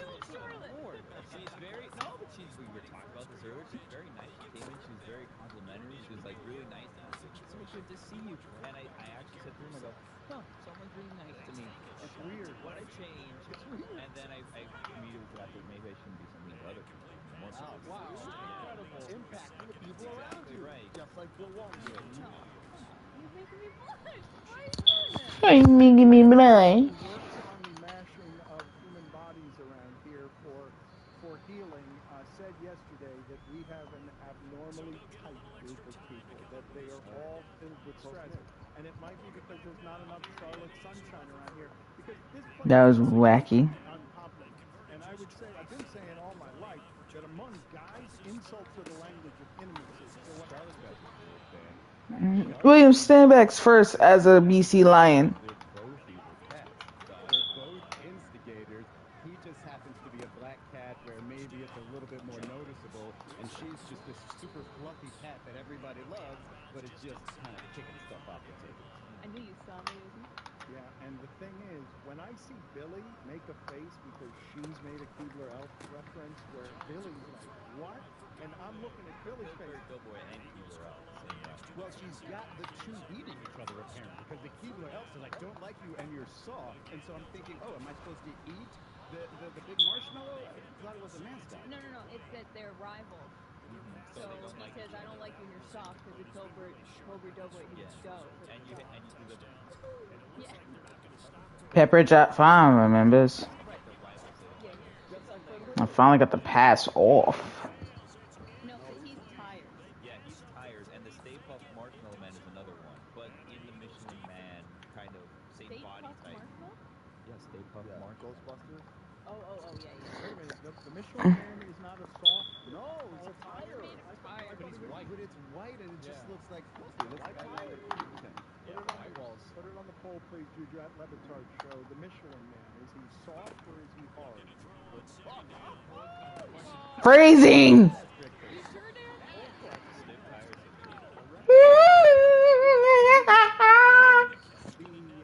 Jimmy Butler prediction. Like, what do you believe is going to happen here? Udonis is on first take, and Magic Johnson is saying, ESPN, you got to hire Udonis. He's great at everything. Udonis is saying there's no way LeBron's leaving in L.A., and he's saying that Jimmy Butler's not leaving Miami. Thoughts? Can we shout out Udonis for being a double dipper?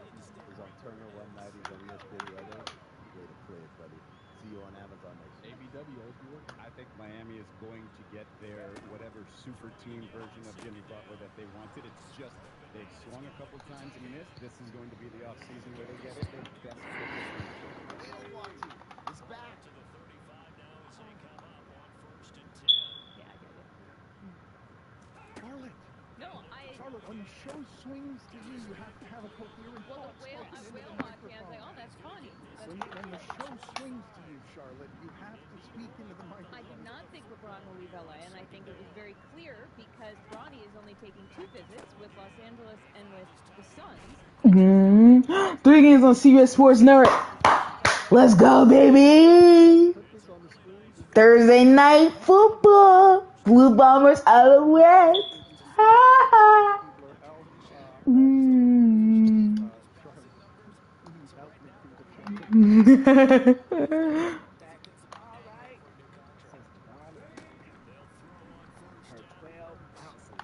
Oh, McKinney! I was about to alert that ball. Now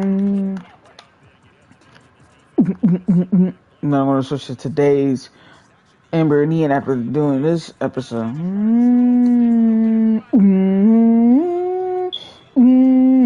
they missed the extra point. It bounced off the upper. Good defensive performance today. Sporting Class, David Sampson does with John Skipper and Pablo Torre has more good sport business information per square inch than any Oh, site wow. doing it anywhere that I have heard. If you really want some expertise on what's happening in business, he also has his own podcast. The Sporting Class is coming out tomorrow with John Skipper, David Sampson, and Pablo Torre. And you guys have covered the NBA rights. Nice job, defense. What a way to stop them. And I need a good, long, methodical drive. Podcast he does live and daily at 8 a.m. every day on DraftKings Network. So I want to ask you specifically, though, about the mess that they have on their hands where TNT, initially, the CEO of everything that's being run over there, said don't need to have the basketball rights. And now everyone's fighting for the basketball rights, and Charles Barkley is calling his bosses fools for not solidifying this. Offensive lineman downfield. Fucking hell. As much as you can, given how much we're talking about here, what has been botched the most? And First.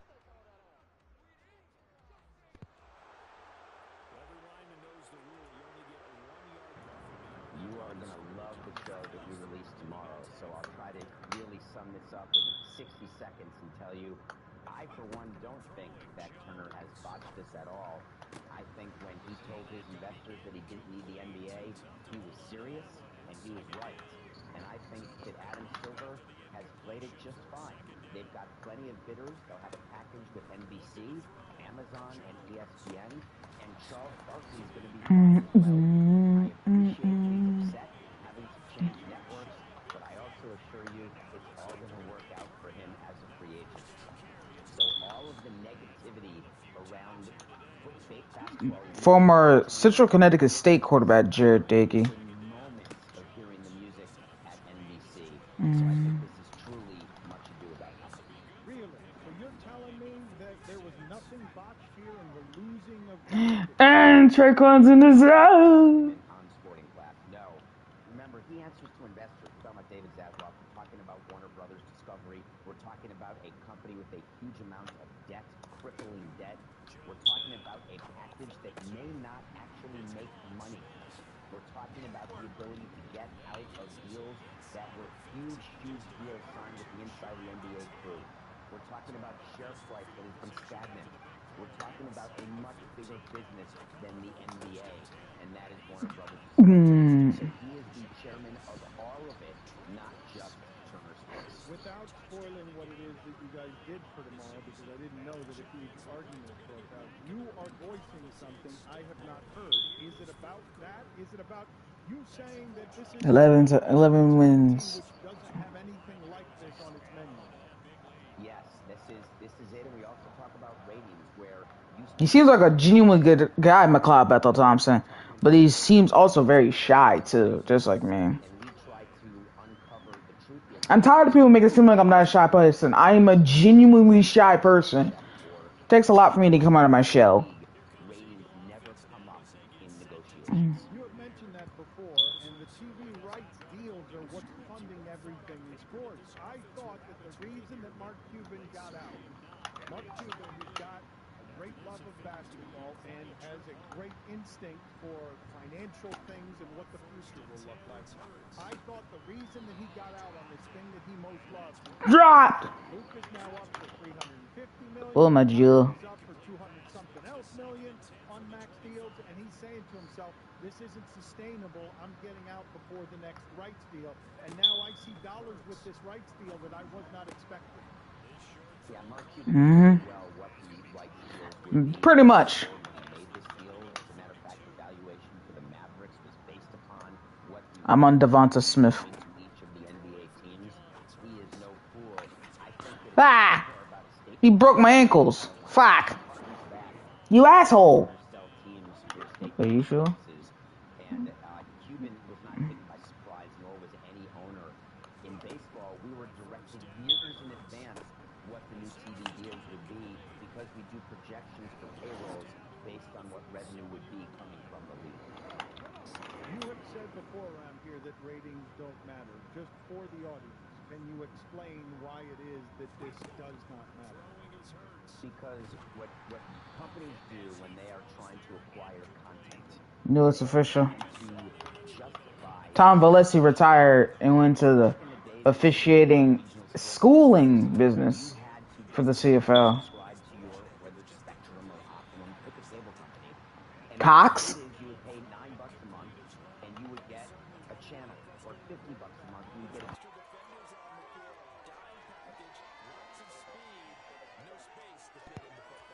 channels needed to buy the content. Do you get it? All the revenue was flowing upstream. Nobody talked when we did a Marlins TV deal. Hey, you know only 20,000 people watch your games? What Fox said to us, or cable companies, Good defense, guys. Good job. something on Fox Sports Florida, and we're willing to pay you blank based on the amount of subscribers who have Fox Sports Florida. And the reason the regional sports networks went bankrupt is that all of a sudden people were cutting the cord. They were only paying for what they want. And when you do that, there's not enough money to spread around. That's why the entire TV landscape has changed. You do a methodical drive, try to get all these plays in. The irony, which we would love to talk about, is that now they're bundling everywhere again.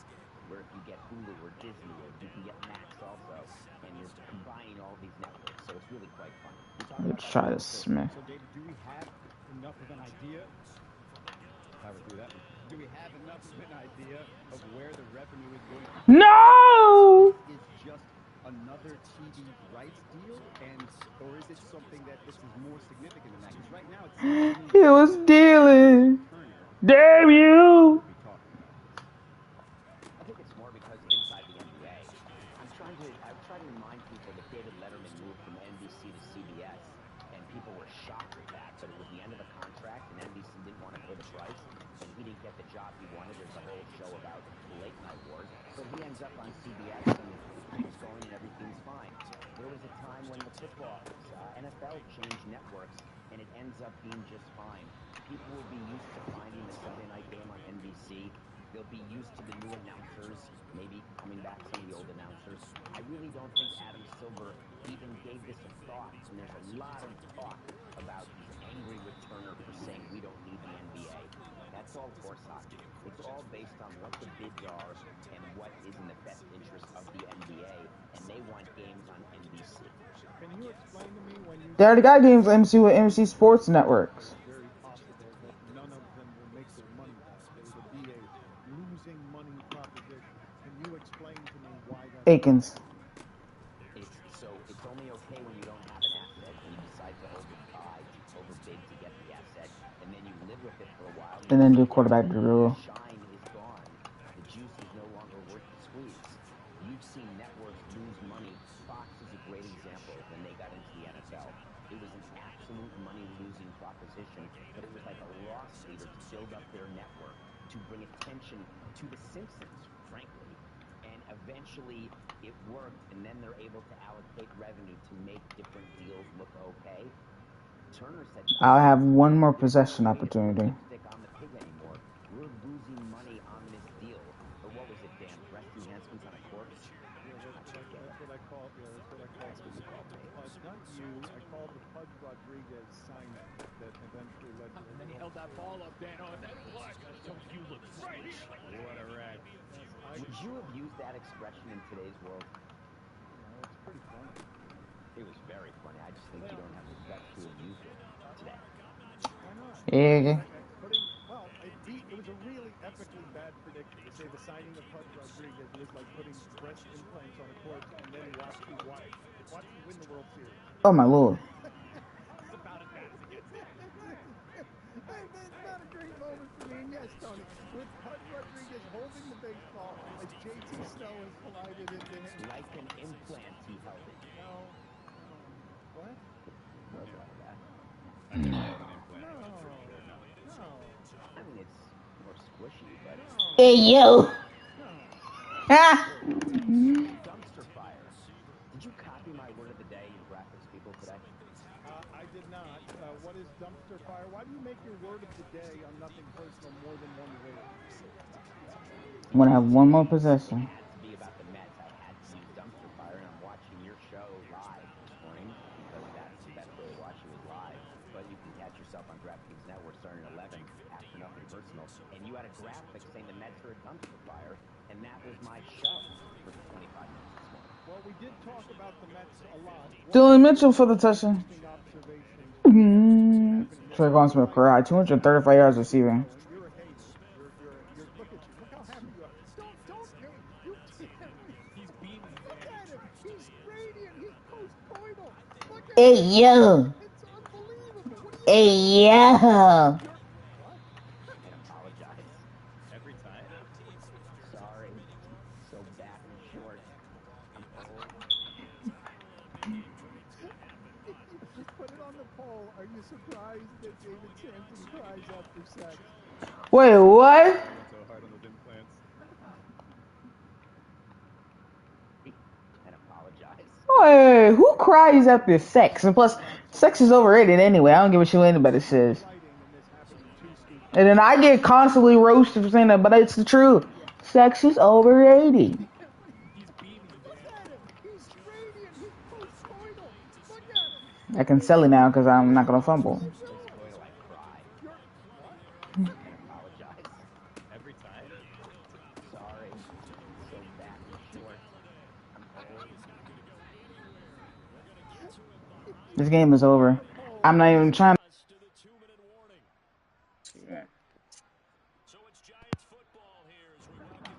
There you. Yeah. The reason why I am glowing is that everything that happened to Steve Cohen yesterday that you all are going to talk about in all of your shows, none of it actually matters today. The worst part about yesterday is that his whole casino effort called Metropolitan Park in New York City near the Chop Shops near his ballpark, it got screwed. And that's what's bothering him the most today. Not Lopez or Alonso or Diaz with his phantom DS3. His huge multi-billion dollar Well. is going to be flushed down the toilet by a state senator named Jessica Ramos. Look at how happy you are. You're so happy that this is failing. You are such a radiant hater. No, I'm just a radiant pragmatist. I think that I don't like the press conferences where, hey, we have a done deal here, and they just the onus just does it. Owners do it all the time. I did it in Montreal. That's what I know about it. You hold a press conference to say that something's going to happen when you're not sure that it's actually going to happen, but you want to fake it till you make it, and then you realize, uh-oh, we're not going to make it. When you said, I'm so short, was that a triple entendre? I try to do things always in triple entendre. Thank you, Izzy, for being here. Yeah, short and old is how he described his penis. That's how I heard it. Hey, you. All right.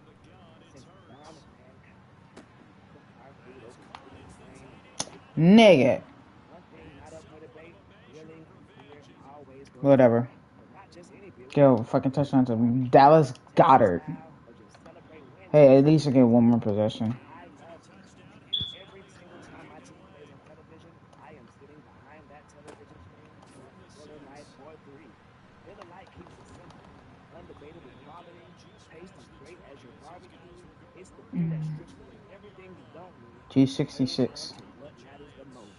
With the Miller Lite in hand, grilling doesn't just taste good. It tastes like Miller time. To get Miller Lite delivered right to your door, visit MillerLite.com. And then I'll do the last play of the game will be the middle I love pass. Play. Company, Milwaukee, Wisconsin. 96 calories per 12 ounces. Don Lebatard. Go PB. Stugats. Go PB.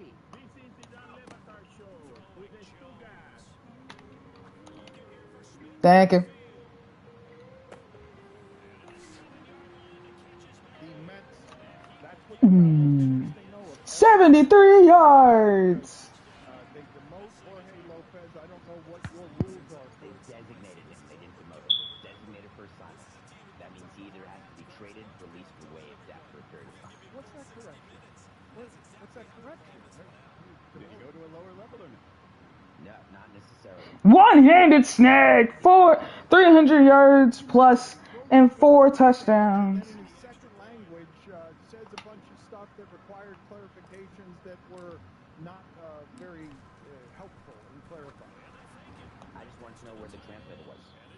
CBA requires a translator to be there. Maybe he or she was with Diaz at the time, but you cannot let Lopez speak to the media without a translator there, getting the clarification, making it clear, and doing it again for clarification in English doesn't count. I want it said in Spanish first language, because then I want it designated. And then what, though? How does an organization handle all of that? The throwing of the glove into the stands. Some players can get away with that. Not this one. Yeah, you have to be way better, and you have to have a longer-term contract. You have to be paid way more money. You know, we let certain players get away with more based on their salary and based on their performance on the field. Lopez, definitely not worth it. Chin-to-chin. Meet the manager. We tell the manager what we were doing. We call the owner, tell him what we were doing, and then we'd meet the player and designate him immediately. Two women are suing Jacksonville kicker Brandon McManus, and they are alleging that he sexually assaulted them during the team's overseas flight to London. These are documents obtained by ESPN. What can you tell me about charter flights, how to protect flight attendants, how to avoid everything that happened? There's a rule in baseball when I got Intercepted! Oh! Walked back to the plane. And I violated that rule, and I changed it. And I wanted the front office. I would do laps on team charters. I knew that Randy Cho had a briefcase to alcohol when we didn't allow alcohol. I knew the gambling that was going on. I knew everything that was going on back there at the back of the plane when there is 600. And the reason why I wanted to be a part of it is I never wanted there to be issues like that. Because it's very much like a fraternity. After a loss, after a win, it doesn't matter. When you're on the team plane, no one would know the difference, whether it's an overnight flight or not.